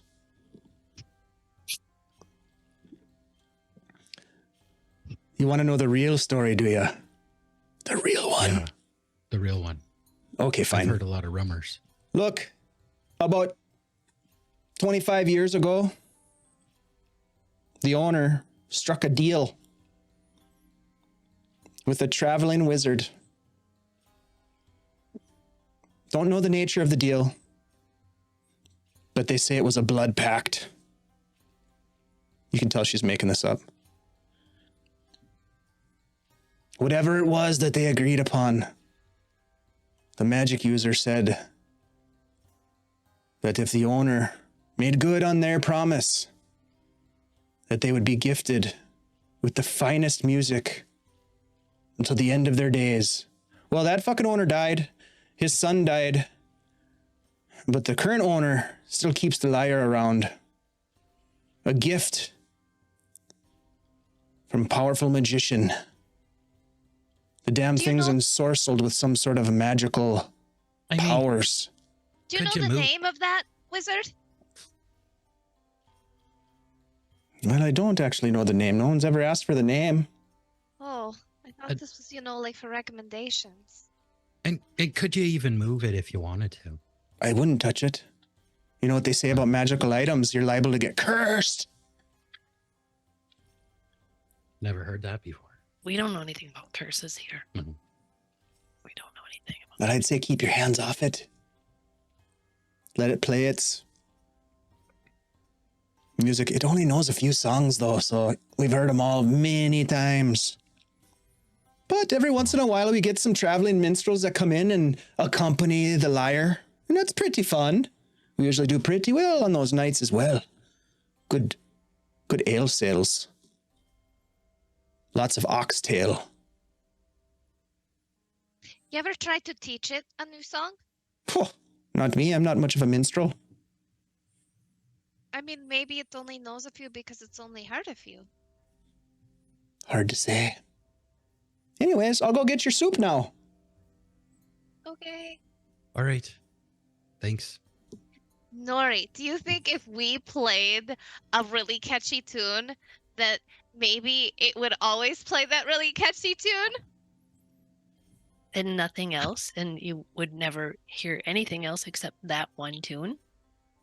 Well, I mean, hopefully not, but like maybe we could just like slip the song into the set list, I'm picking up what you're laying down. I'm in. We can definitely play something. Okay, but after we eat, because if they get real mad, we'll have to run out of here because they're gonna listen to it forever. Why don't we eat, let our food settle, so when we're running out of here, it doesn't all get jostled, and then we just got to keep it in. So eat, wait, play the song. We might get free rooms tonight if we play and bring up some business in this place. That's the other side of the coin. I mean, we could do that too. Oh, that's right. You're a musical guy too.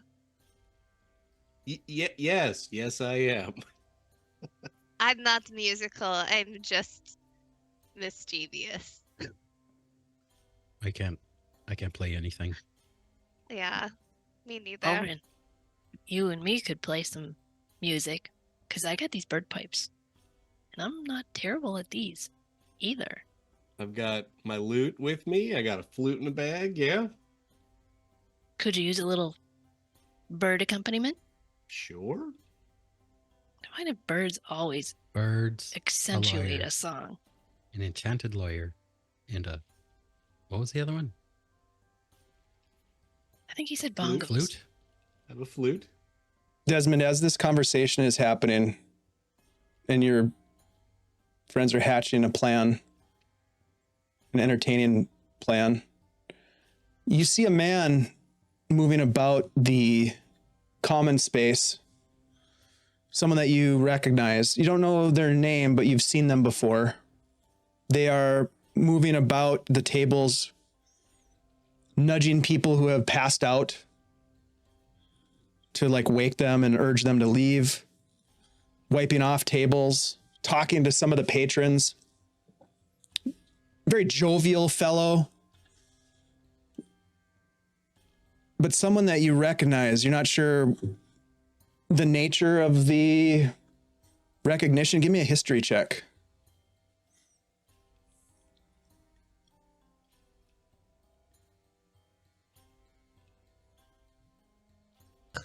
An 8.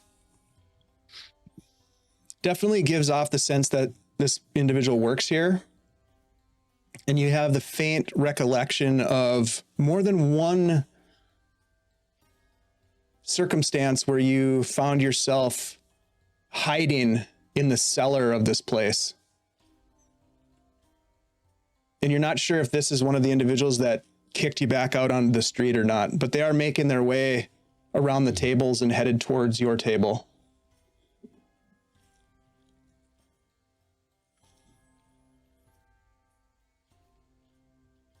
Eventually walking up to the table. Yeah, now that Dez is back, he doesn't really care anymore. Well, welcome to the Silver Lyre Inn. I hope that you're getting the service that you need. Is there anything I can get for you? No, we're just... The name's Nauseous. Not to be confused with how the food makes you feel. Can't choose your names, they say.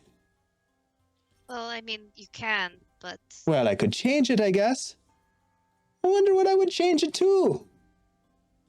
Well, Bilious? What is it? Bilious? Bilious, you say? Well, I'll take it under consideration. Thank you. Now, is there anything I can get you? You're being well taken care of. Well, we're still waiting for our soup. Oh, soup. You chose the soup. A very good choice. I mean, the ox tongue is very nice, but it's not for everyone. No. But that onion bread, oof, to die for. Freshly baked this morning by me wife. Well, if there's anything you need, you just let me know. Do you know of anywhere do you have rooms here for rent, or Of course. are there... It's an inn, dear. Got plenty of rooms for rent. Are you looking for a common room for the four of you or individual rooms? I will have to check to see what's available, but I know that we have some vacancies. What are you looking for precisely? Probably a common room for all of us. Yeah, as Right. long as, well, if it's a room for just us, that would be all right. Otherwise, private rooms perhaps. I don't want to be in a bunkhouse with a bunch of other people. Me neither. Well, we have 12 private chambers and one large common room, but there are others staying in the common room. So if it's a bit of privacy you're looking for, then perhaps the private chambers are the way to go. I have 2 available tonight. It's been quite busy. Lots of commerce this time of year. The harvest has come up from Cienega Valley, and apparently, even with the shortage in the grains, well, the fruits and vegetables did okay. Great. Well, how much are your 2 available rooms? It'll cost you 2 silver a night per room. I think we can do that. Well, okay. If you'd like them, they're yours. Perfect. Well, we're at full capacity. Yay. That's good for business. It's good for business. It's going to be crowded, though. Not that we care. Yeah, Everything's great. You've got private rooms. Well, I could. There's 1 bed in each of them. I could bring up some, like a hammock or something. I think we got a couple hammocks stowed. That would be wonderful. That would work. Yeah. Okay. I mean, they're nothing fancy, but I think you'll take a liking to them, and they're private, which is nice. We do have fresh breakfast in the morning. We'll have some eggs and sausage, vegetables from the gardens and whatnot. Got a nice little garden out back that me and the missus tend. We're pretty proud of this place. And then, of course, we got the magical lyre there. Always playing that same tunes. But, it plays for free. So people seem to like it. It's, it's good ambience. Right. Nice. Right. Yes. But when you have to listen to it day in and day out, Yeah. it gets a little... Yeah, some That's a little variety tired. might be good. Does it ever play anything more like upbeat? No, this is pretty much it. That's just about what you get. I mean, it's a magical instrument that just kind of does what it wants to do. I mean, what am I going to do about it? Nothing. Put in a request, it doesn't listen. Oh, it doesn't. Not to me. Well, maybe it just doesn't know any other tunes. It's possible. They say that it was ensorcelled by a powerful mage who Do you gave know it the to... name of the mage? Nobody knows the name. It's the funniest thing. It's almost like no one can remember. I used to have it in me notes, but just can't seem to recall where it went. Huh. That's strange. That's really too bad. Because we're really interested in that. Well, here's piece what I'll of do. information.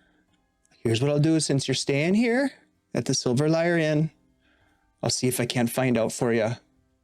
I'll ask the missus. She always knows much better than I do. She's a detail-oriented person. Me, I'm kind of a big picture guy, like Magic Lyre, play his music. She Yeah, sounds I guess lovely. that's all you really need to know. What'd you say there, partner? She sounds lovely. Don't get any ideas, mister. I'm just messing with ya. But seriously, don't. Musicians, you got to keep your eye on them around your women. I guess.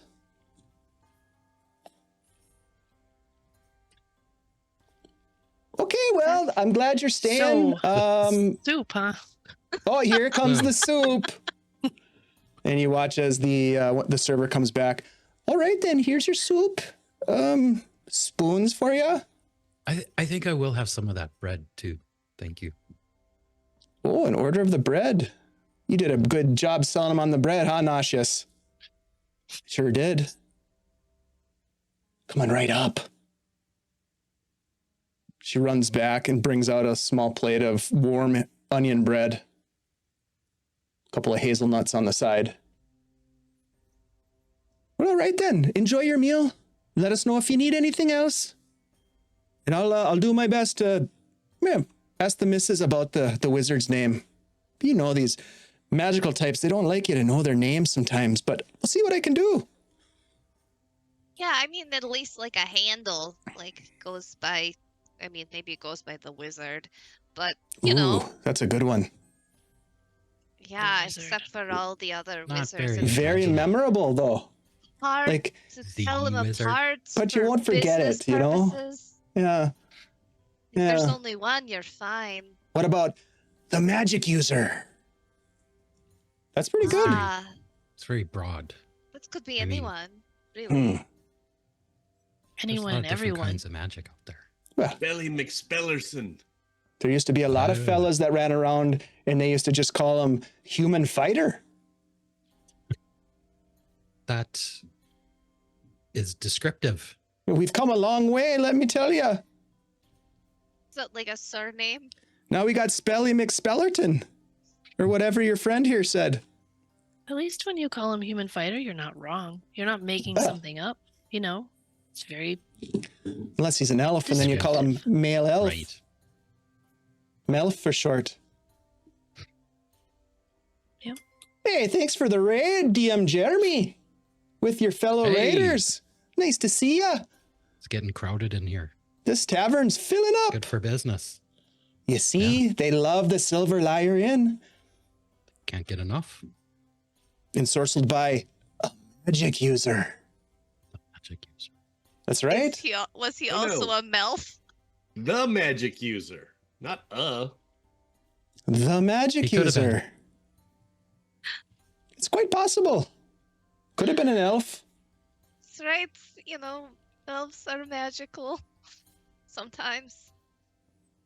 All right. Anyway. I have other things to do, so I'm going to leave now. Okay. Enjoy your soup. Will do.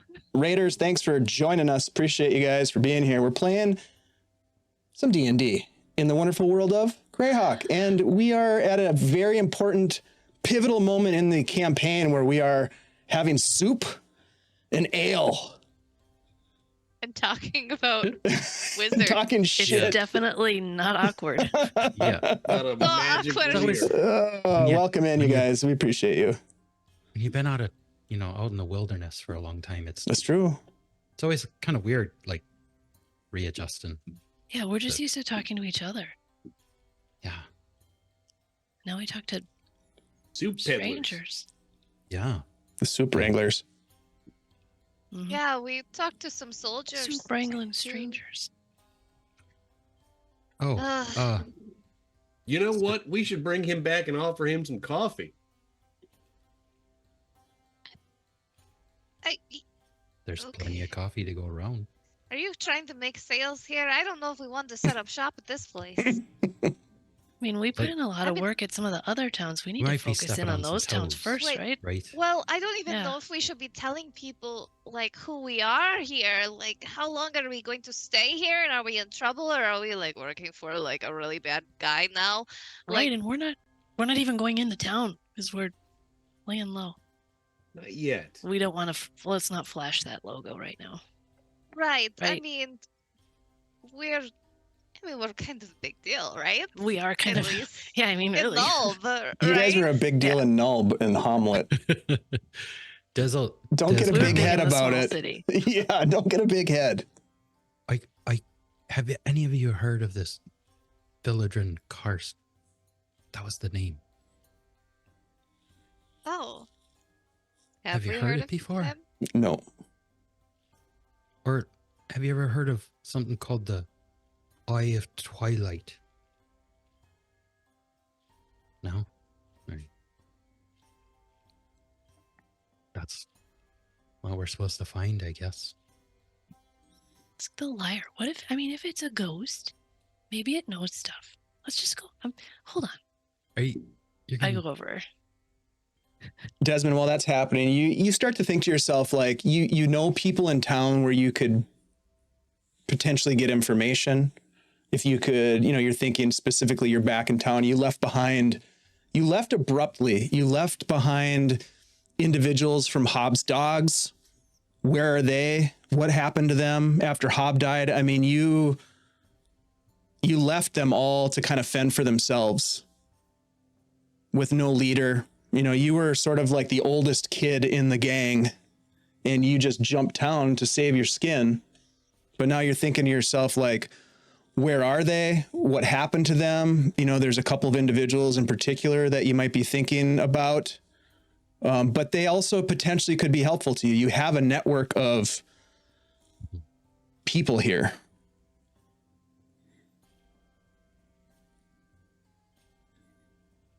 So you're not starting from scratch. You have resources at your disposal. Nori, what is your intention? I think I tried to get up and realized that Xanthi had wrapped me to the chair, so I'll stay where I am.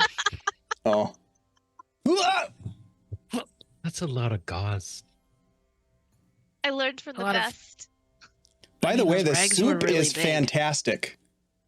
The soup is really good. And Desmond, the onion bread, Mm-hmm. probably the best onion bread you've ever had. You got to try some of this. Hunger does make the best Alright. sauce, though, you guys. It really aggravates his halitosis, though.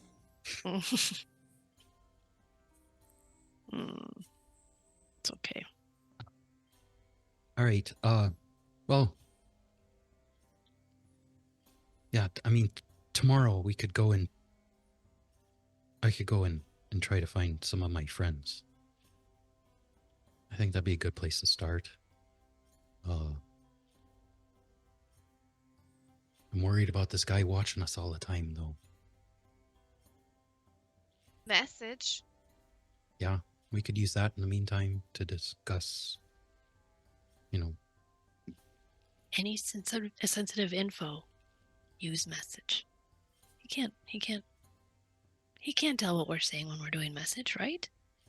I don't think so. Doesn't seem like it would be possible. Like what he showed us was you talking about. Yeah, it You was know. like he was sitting there.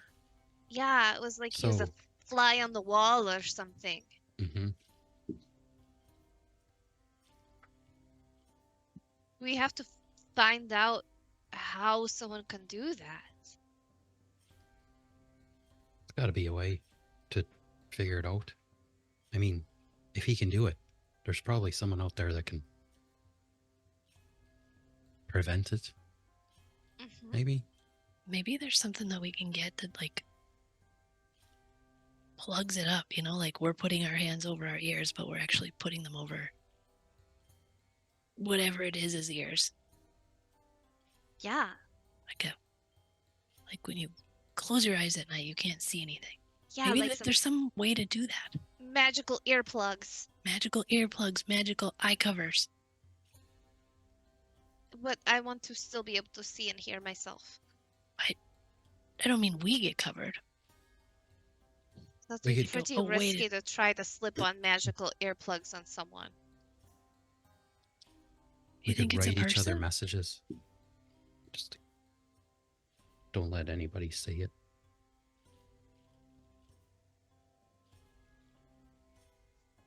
We have a lot of things to research tomorrow. The Yeah. name that you have, the place or whatever that other word was, how to protect ourselves, maybe some more information about the guy we're working for.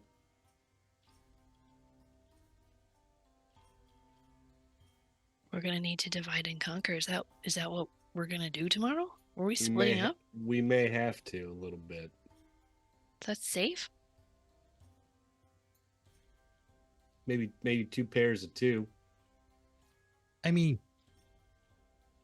it's not unsafe necessarily, but I guess it depends on what you do. Well, I think if we split up, I should go with Des, and Nori should go with Aurin, because I think it's most likely that he's either stalking Des or me. If it's somehow specific to a person or a thing. So me and Alrin are team A. You guys are team B. And we'll do all the important stuff. Got it. Sure. We'll take it easy. We'll go shopping,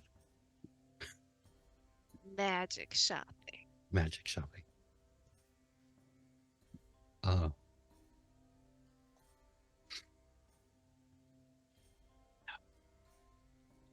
It's a little weird being back. Sure is. When I left, I didn't think I would come back, to be honest. And I kind of disappeared too. I didn't really.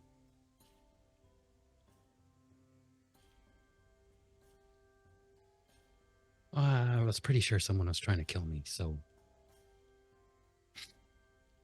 I just, took off. That's also on our list of things to do. Not die. Right. Always at the top of the list. Okay. I feel like we're getting pretty good at that, though.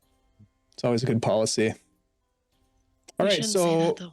as you guys are kind of coming up with a plan, it is, like, I would say getting into the evening hours.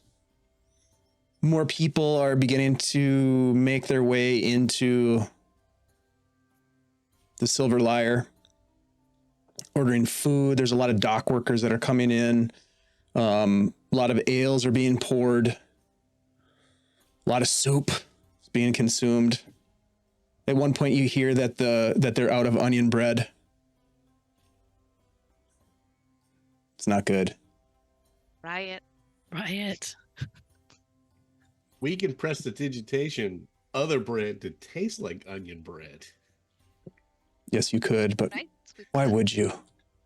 It only Um, lasts Just watch an the hour. chaos unfold. Let me ask you guys this. Do you intend to venture out into the city this In the evening? night? All still beat up and lacking spells. Okay. Just asking. Is there anything that you intend to do before going to sleep for the night? I want to spend some more time with that rock, that stone. In the common room of the bar? No. Okay. In Tell me more. my sleeping space, whether it's am I sharing with Xanthi? Who? You have 2 rooms. Yeah. Okay. Okay. All right. So you retire back to the room. Mhm. Okay. I'll get up in the hammock that they probably provided. Yep. And you're going to And I'll take just- out that crystal shard and look at it and just kind of Worry stone examine and it. stuff. Yeah. Look at Rub it. Rub it Okay. myself. All right. We'll come back to you in a second. What about Xanthi? Xanthi's gonna pretend that Nori isn't rubbing a rock. You get the sense that Nori's worried. Like something, I mean, obviously, and you guys really haven't talked about it, which is odd to me, but Nori popped out of this portal transport with gaping wounds, like almost dead. And I don't want to put too much of myself into Nori because it's not my character, but I would say that Nori is probably thinking about what happened and fairly distant from some of the other things that are going on because of that. I mean, that was pretty serious. Nori did try to tell you guys, and you guys said, let's go. So she decided. Yeah. Which is We didn't fine. have time. We didn't have time for stories. Well, Exactly. we're being listened to. Yeah. And so like, you know what, she's just lying in bed and kind of looking at the ceiling, and then she's gonna do message to Nori and go, do you want to talk about it now that we're talking in super secret message? I do. Yeah, I do. Okay, I'll keep us on the line. So we're not moving our mouths. Just we're hope it's not a party line. We are moving our mouths, but no sound is coming out. This is a creepy scene. Yeah. Okay. We're just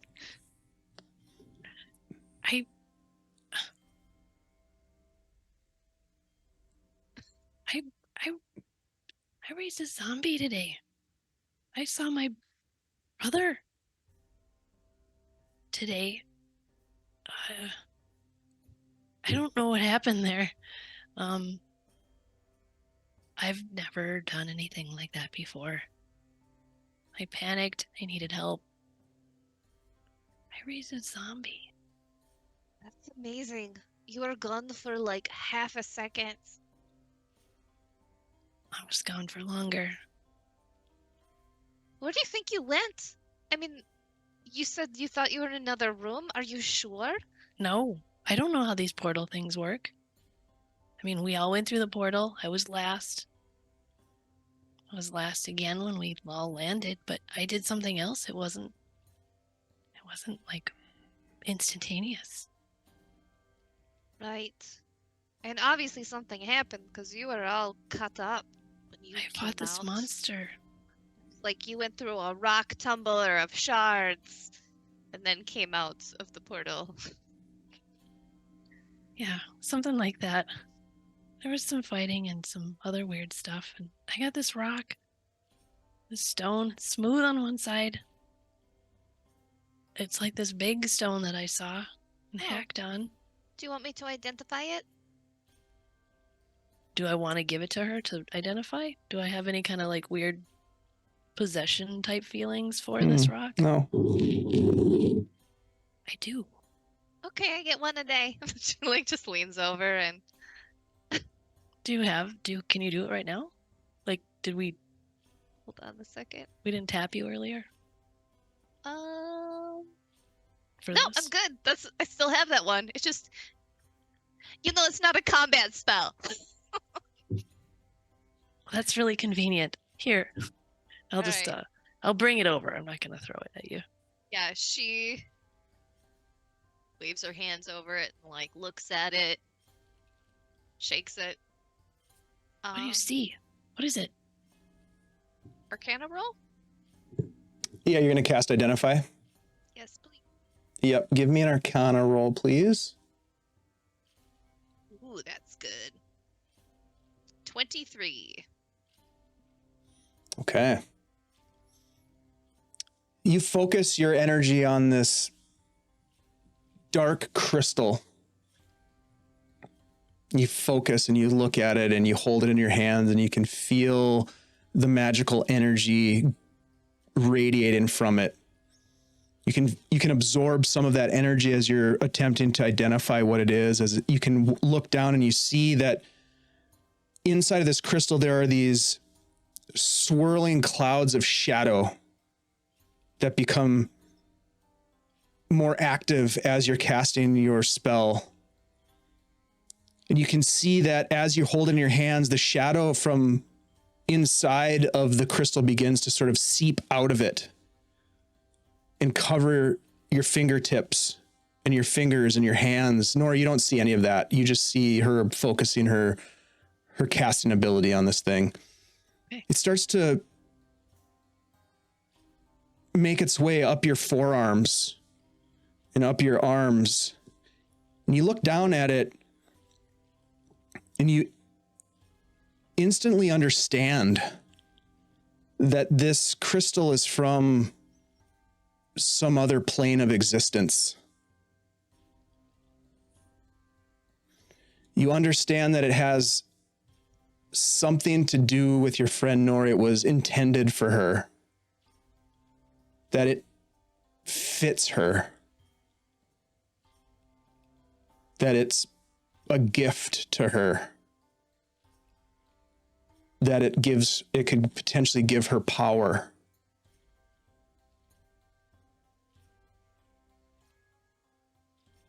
Do I understand how to use it? What Or did you how roll? someone What did would you roll use it? again? Oh gosh, I rolled pretty 100. good. 22. It was over a 20, I wasn't thought it? it was 23. Yeah. Hold on a second. Yes, you do. You understand how she can use it. In a flash, you see 3.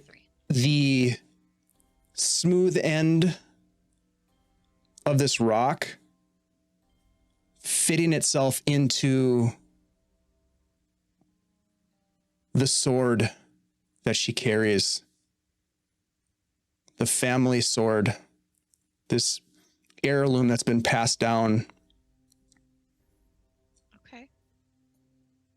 And from all of the like looking at this and analyzing it, knowing where it goes, do I feel like that's a good idea? Or is that like You don't know. this is a You super get the sense. creepy thing? Oh, it's creepy as shit, but you get the sense that that's what it was meant for. Huh. She'll I mean, hand it back to. I was going to say it's a crystal that is emanating this dark shadow energy that's creeping up your forearms as you're identifying this thing. And then as your spell wanes and you complete it, it just sucks back into the shard. Oh, that was real weird. And she's gonna Happened. hand it back to Nori, and then she'll call her up on message. Okay, so here's the deal. And then she'll she'll cover her mouth just in case like somebody's watching. And she'll say, "All right, so this thing fits inside your sword. And it's powerful, and I think it gives you power. And it feels like it was intended for you, like a gift." My brother said something to me along those same lines just today. Kind of before, too. Okay. Well, I mean, I guess if you wanted to, you could try putting it in, or you could wait till tomorrow and then try to jam it in and see what happens when we're healed up. I don't know. It's up to you. But did it feel terrible to you? Did it feel well, it was super evil? creepy. But like you seem to like that kind of thing, right? It's accurate. Okay. I mean, who am I to yuck someone's yum? I appreciate that about you, Xanthi. I got you. I didn't appreciate this yum not that long ago, but it's growing on me. Power is always nice. Is not it? good to feel powerless. Whose voice was that? Is someone in here? Get out of our minds. Sorry. Man, there's creepers everywhere. Well, I'm going to put it in the sword right now. I can't wait. This is important. I wonder how I do it. And I will summon it. You've never noticed before, Nori, but as you look at the guard, there is almost like a indentation that appears to be the exact shape of the smoothed out edge of this crystal, like a socket.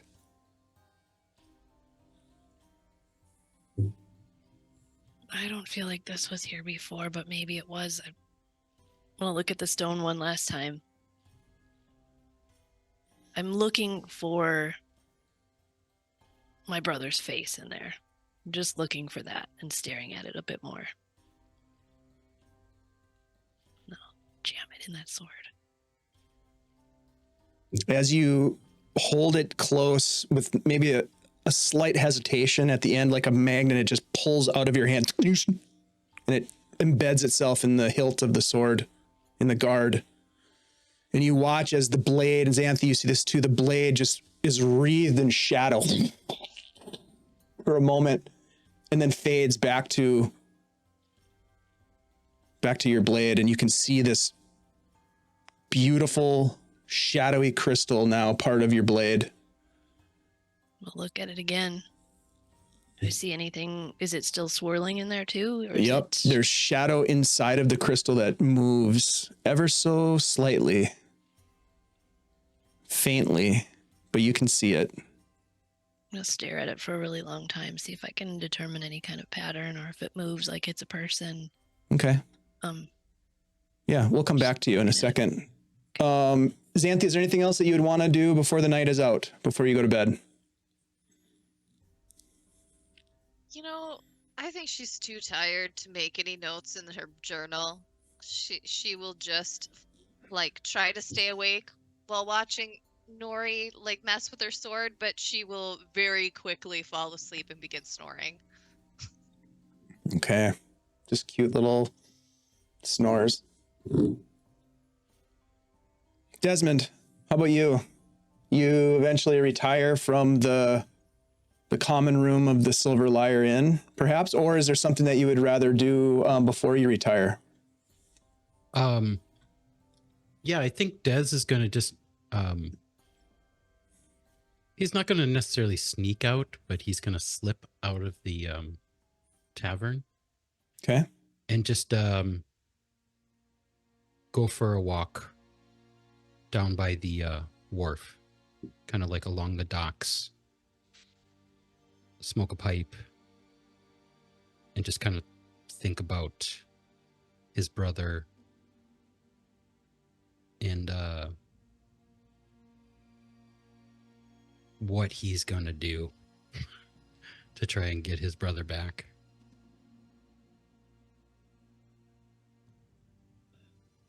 All right. Is there any, so you're smoking a pipe and walking about basically, right? Mm-hmm. Yeah, but not going too far, just kind of in the area. Okay. Give me a quick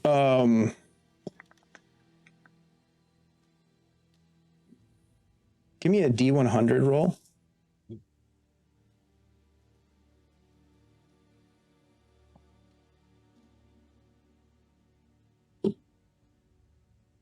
Uh, 59.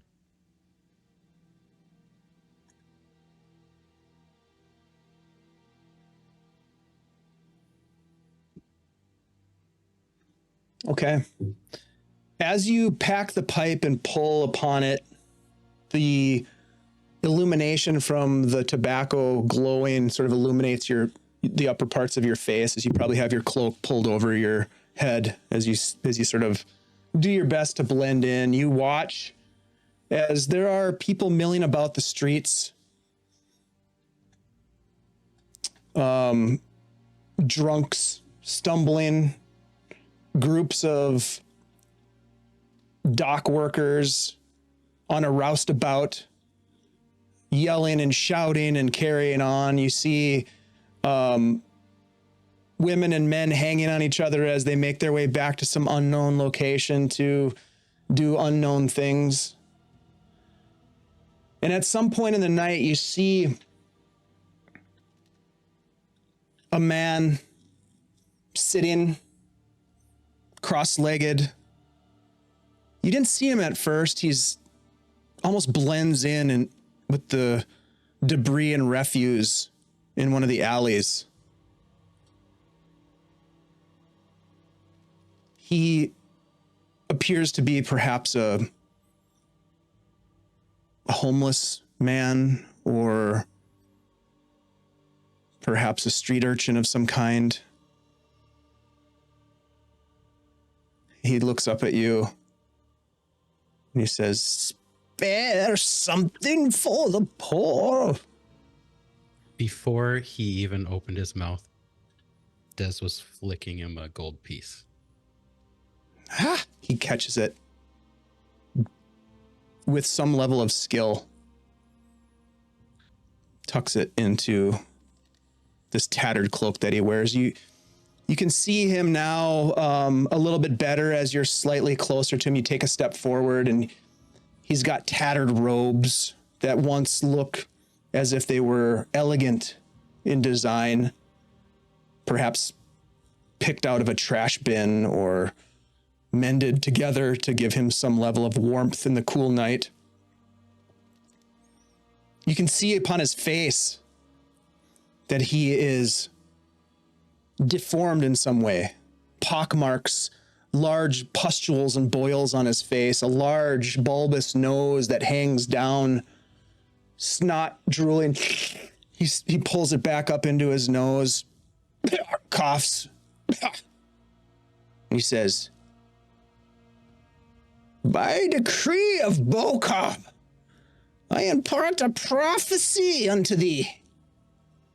Unbidden, behold, you shall uncover depths untold. Yes, delve deep beneath the surface. Dig, and you shall find. Dig him up. Dig. Be dead. Now the old wicked wears his skin. Eyes can see, but be blind. Mark my words. And then he just goes back to just quiet solitude.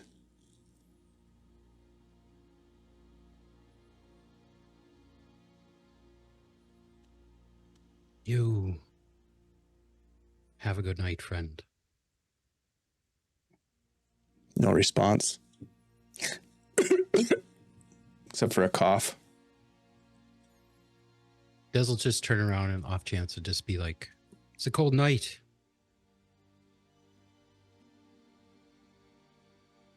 Stay warm. You never know when the dogs might be out running around.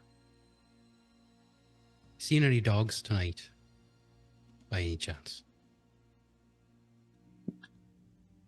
The dogs. They've been known to run in packs. You don't speak of the hounds of the watch. The dogs have been put down. Put down. Scattered about. Find that hard to believe. They creep in the shadows, perhaps, but their masters have fallen.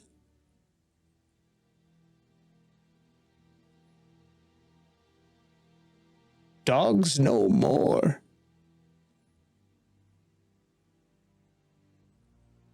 At least that's what I've heard. There's always dogs. Everywhere you look. Woof, woof, he says. Blending in. There's always a dog. And Des will start walking away.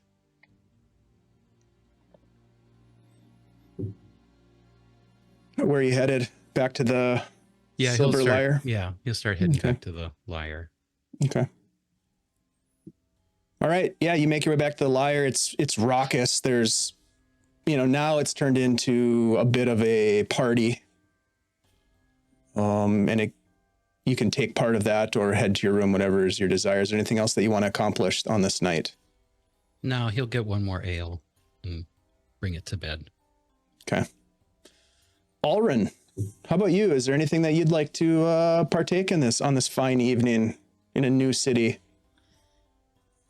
So as Ulrin is sitting there by himself, after his friends have gone up to their rooms, he's thinking to himself that the past several weeks, months even, he's been working pretty hard to try to, get some favor in Nulb, to try to start working his way to get some information, possibly to move forward. It's been, years since any progress on his investigations have happened, and though his new friends have certainly helped him in battle, and it's much nicer, not to always watch your back and be, sleeping by yourself, eating cold meals, no fire, always, on the run from whatever. He can't help but to think all of that work hasn't been for much now that he finds himself in a new spot, being blackmailed. His new friend's injured. Now he has all these other things to have to do that has veered him way off his path. Though he's made some money, doing a couple of the quests recently, he hasn't gotten any farther with getting any, useful information or any leads. And he can't help but to be just a little depressed, thinking that, the trail that he had ended. And now he has to start over in this new city.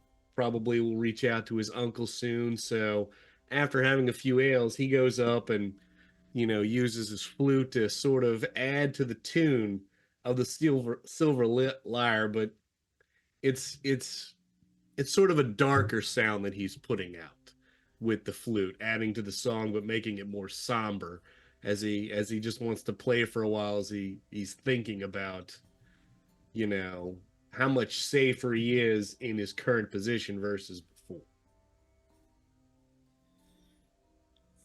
So if I understand you correctly, Alrin, you are not playing in the common room with all of the patrons and things. You're playing up in the room itself, No, or are I'm you playing downstairs? where the magic Got it. lyre is Okay. playing. All right. So I'm gonna go up there with my flute and sort of make it a more somber, haunting Got you. sounding, Okay. sounding Misunderstood. song. Okay. Yeah. You know, Give me 'cause he's give me a tired. performance check. He's tired, you know, he's out of spells and resources. He's not fully healed. I mean, it's been a rough couple of days. And so Yeah, he It just sure wants has. to let it out a little bit. Oh, that is a dirty 20. Okay. I mean, geographically speaking, I don't know how knowledgeable Alrin is on locations in the geography of the Flanness. What's his intelligence? Intelligence is 12. I mean, Okay. he knows It's a bit regional. about, you know, Yeah. some of the hunting is going farther with that his parents did. You know, he's been traveling about, but the farther he gets away from his home where, you know, the slaughter was, the less he thinks he's going to get good information that ties to it. So he hasn't strayed too very far. Okay. Well, first of all, your playing is somber and haunting. Well played, but quite frankly, a bit of a bummer. And at one point, the patron comes up to you and says, really appreciate the musicianship, but perhaps it's time to retire. It's a bit sad. I don't mean to offend, but there's people crying over there.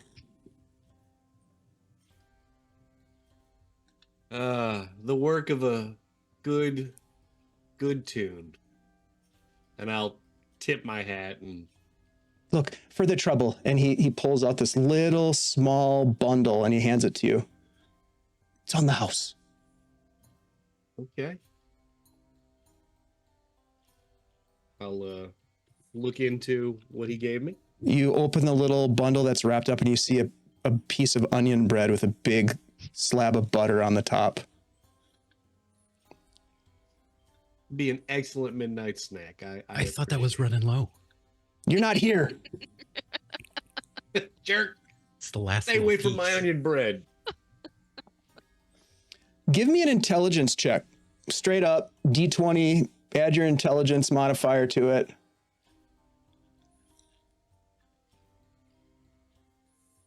Natural 20. Yes. During this time when you're alone to think, to contemplate sort of your position, your circumstance, the abrupt change of location, which is, I'm sure, for anybody would be quite jarring. And you're thinking to yourself, I'm farther away from anything that could give me hope to uncover the mystery behind the death of my parents. As you're laying down, having just finished the onion bread, and you close your eyes, you feel safe. And then it seeps in. You remember a story that your mother told you about a place on a river called Verbabank. They had done a job here for someone of great importance that lived here. You don't remember the details, but the name Faludrin Karst rings a bell.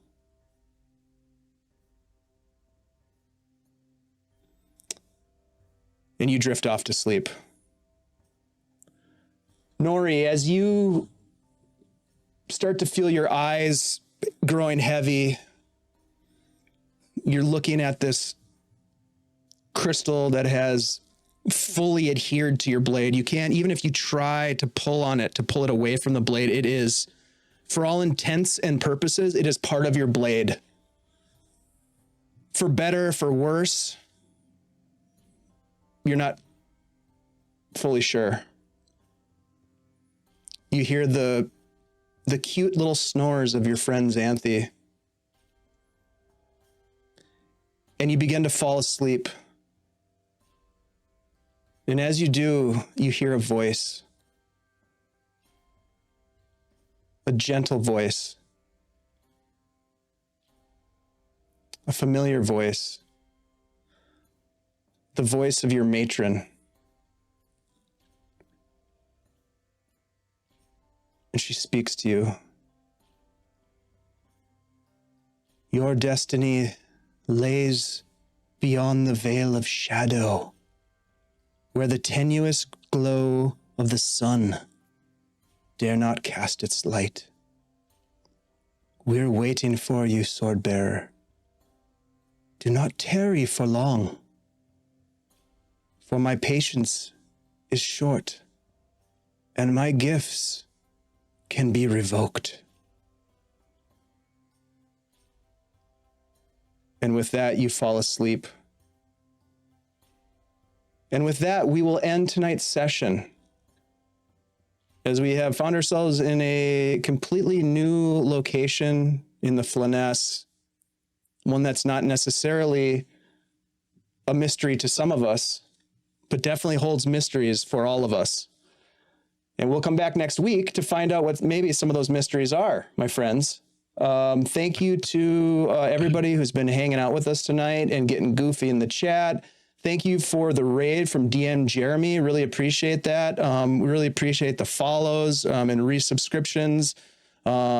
Jer Boa Tamer, great to see you. It's been a while. Cardman, always a pleasure. Scottish Jeff, Baptized in Pus. My goodness, you guys, thank you for being here. We really appreciate you. We are going to go around the table here and do our outros, but I want to make sure that you are all reminded that we are going to be giving away a copy of Frosthaven tonight from our good friends at CZRPG Publishing. All you have to do to get involved in the giveaway is type !drawing. We are going to draw one lucky winner for a digital copy of that piece of content in just a couple of minutes. And then we will raid into one of our good friends who is streaming tonight. And we'll get to that in just a second. I'd like to go around the table here and have folks plug anything you want to plug. And if you have anything else you want to share before we sign off, please do. Let's start with Mr. Vamp Wickman. Hey everyone, Chad here, Vamp Wickman on the net, playing here on Tuesdays, having a blast. Thank you, Dave, for running. Always a good time. Pleasure. Almost TPK'd us. I had the itch. Oh, with in the did dungeon too. at the beginning. Really thinking about it. If I saw Xanthi or Dead nod towards me, I would have gone up and died. You should have. But that's okay. I appreciate it. Playing Alrin, the College of Swords Bard. You can find me out about in life at GaryCon and Founders and Legends. I'm excited about that coming up next month. It's going to be a blast. I'll be there for the whole shebang. It's like in 3 weeks, isn't it? It's like in 3 weeks. Yeah. I'll be driving Holy up in shit. 3 weeks. Oh, you're driving this time. I am driving and bringing a car full of fun. Wow. Yep. And balloons. Yep. And balloons. Did someone say balloons? Someone did, yeah. Yeah. Oh, Ty, you're not going to make it? Buddy, you're going to be sorely missed, my friend. And again, just wanted to shout out, thinking about my friend Jason. So he's at the hospital. Hopefully the procedure goes well. And yeah, just thoughts and prayers to him. And that's about it for me. Thanks, Vam. Appreciate it. Jason, best of luck to you. We are all channeling some positive energy your way right now. So good luck, my friend. Let's jump over to Shelly. Hey, dudes. I'm Shelly, also known as Flea Monkey, also known as Hey, it's Flea Monkey on Instagram. Hey. And Threads. Mm. And Blue Sky. Oh, come on. And if you want to see what else I'm doing out and about in the world, you can go to Tithalanos' channel on Wednesdays. We do Pathfinder. I am a goblin cleric who might or might not heal you. Also, Saturday is part 3 of 4-part Tales from the Whisper Woods with Shiv. Gosh. So great. So amazing. So It's scary. very fun. Yeah, and it's a very good time. scary. Yeah. Totally scary. So Yep. that's at 11 Central on Saturday. And Can then, I of just say, course, sorry, go ahead. what? I just want to say one thing about the Whisperwood game. Shelly is playing the most level-headed character that I've ever seen her play. No. She can do that? What? Dudes. I have layers. Dudes. I have not Like an seen onion. anything Like like, onion this bread. before. Layers. She is the onion bread of actual play. It's amazing. Shelly, it's amazing. I love Elle. It's amazing. It's amazing. Get to do my stupid Southern accent. Okay, and then also, just to wrap it up, I am super looking forward to Minnesota Muse's Undying Sky coming up so soon. And I'll be in that. I guess I should say that too. Yeah. Yep. Shelly, thank you so much. Always great to have you here. Let's jump over to Ashley. Ashley's super excited to hear more about this Undying Sky game. I'm so stoked to have you back at the GM seat. I spent a good deal of my vacation laying out on a warm tropical deck with a Oh, wow. mixed Sounds rough. drink and writing my campaign. It's very Because bougie. that's what you do on vacation when you like TTRPGs. The bougiest GM in town right there. So fancy. Anyway, hey everybody, I'm Ashley, also known as Minnesota Muse. You can find me at Blue Sky or on our Discord or on Threads as Minnesota Muse 99. So come and friend me and like we'll chat and talk about TTRPGs and stuff. Yeah, first Thursday in March will be the Undying Sky, a campaign I've been writing for a while. It's gonna be super cool. I'm gonna have some twists and turns hopefully for you guys. I'm trying not to give away Don't give any of away. my big secrets, but I got some wonderful big secrets. Can't wait. Very excited for that, Ashley. Thank you so much for being willing to bring your story to the channel. I know it's going to be fun. You've got Andy supporting you with production and the production team here at Guild Superior behind you 100%. So very excited to see what happens. Speaking of the producer, the host with the most, the big man on campus, the most cursed available gentleman in all the Flanness, the man with the sweet connects in Verbo City. Yep. Andy G 3D. Hey, what's up, everybody? My name is Andy, also known as Andy G3D here on Twitch and sometimes in other places around the internet. Yeah, you can find me here every Tuesday night playing Desmond. Just so stoked to be back in Verbo on certain levels. It's we'll find out. Well, for the player, uncharted territory. We haven't been here, so it's fun. Desmond knows a lot. Yeah, Desmond knows a lot, but he thinks he knows a lot. I don't necessarily know everything, and it's going to be a lot of fun. But yeah, you can also find me here coming up Thursday nights playing in Undying Sky, Ashley's game that we just talked about a lot. And if anybody knows or has a suggestion on what kind of character I should play, throw it in the chat because I'm still trying to figure it out myself. So play a cleric. Yeah, cleric. Well, we already got a cleric. You can have more than one. We got a cleric, a rogue, and a monk. So when they all walked into a bar. Yeah, a cleric, monk, and a rogue walk into a bar. Really, you can play whatever you there want. There are many flavors of cleric. Mix. Many That's flavors. True. All right, That's true. Andy, thank you very much. Super excited to see what you come up with for that game and how you get yourself out of the turmoil that you put yourself in this game. A Melf. Yep. His name will be Human Melf, Fighter. the Human Fighter. No, that's Melf, the male elf. Famous throughout the land. All right. Fuck Well, Hero. we'll figure that out offline. In the meantime, we're going to give away some stuff from CZRPG. If people are interested in winning some content from our good friends and sponsors, please type !drawing in the chat. We've got a couple of folks that are already entered, but there's plenty of opportunity here to get in on the action. You've got a couple of short minutes to do so. This is a sweet piece of content that has 19 pages, beautifully laid out, of one complete location with great lore, 3 detailed encounters that can be a backbone for the beginning of a campaign or long-term adventure, new stat blocks, new artwork, battle maps up the wazoo, which is a technical term, and a regional map, which is pretty sweet. I mean, Courtesy of Mimic Maps, Jeremy when that Kimberly. picture was up, I wanted to click on it. Yeah, here, I'll bring it back up. Just saying. Booyaka. Look at that thing. Don't click on it.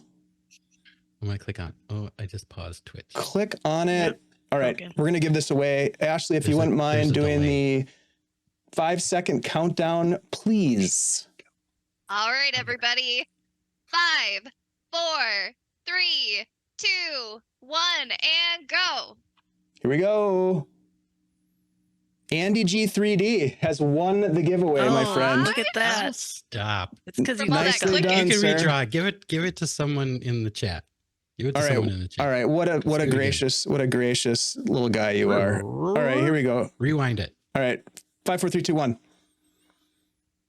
Hey, Scottish Jeff, congratulations, Hey, buddy. Jeff. Nice. You have won Frosthaven. I'm sure that you will find a good use for it, either running it yourself or gifting it to a dungeon master that you cherish and hold dear. I will meet up with you after the game to get you the download link for that. My friends, thank you very much for being with us tonight. We're going to go ahead and find a friend to raid, and it looks like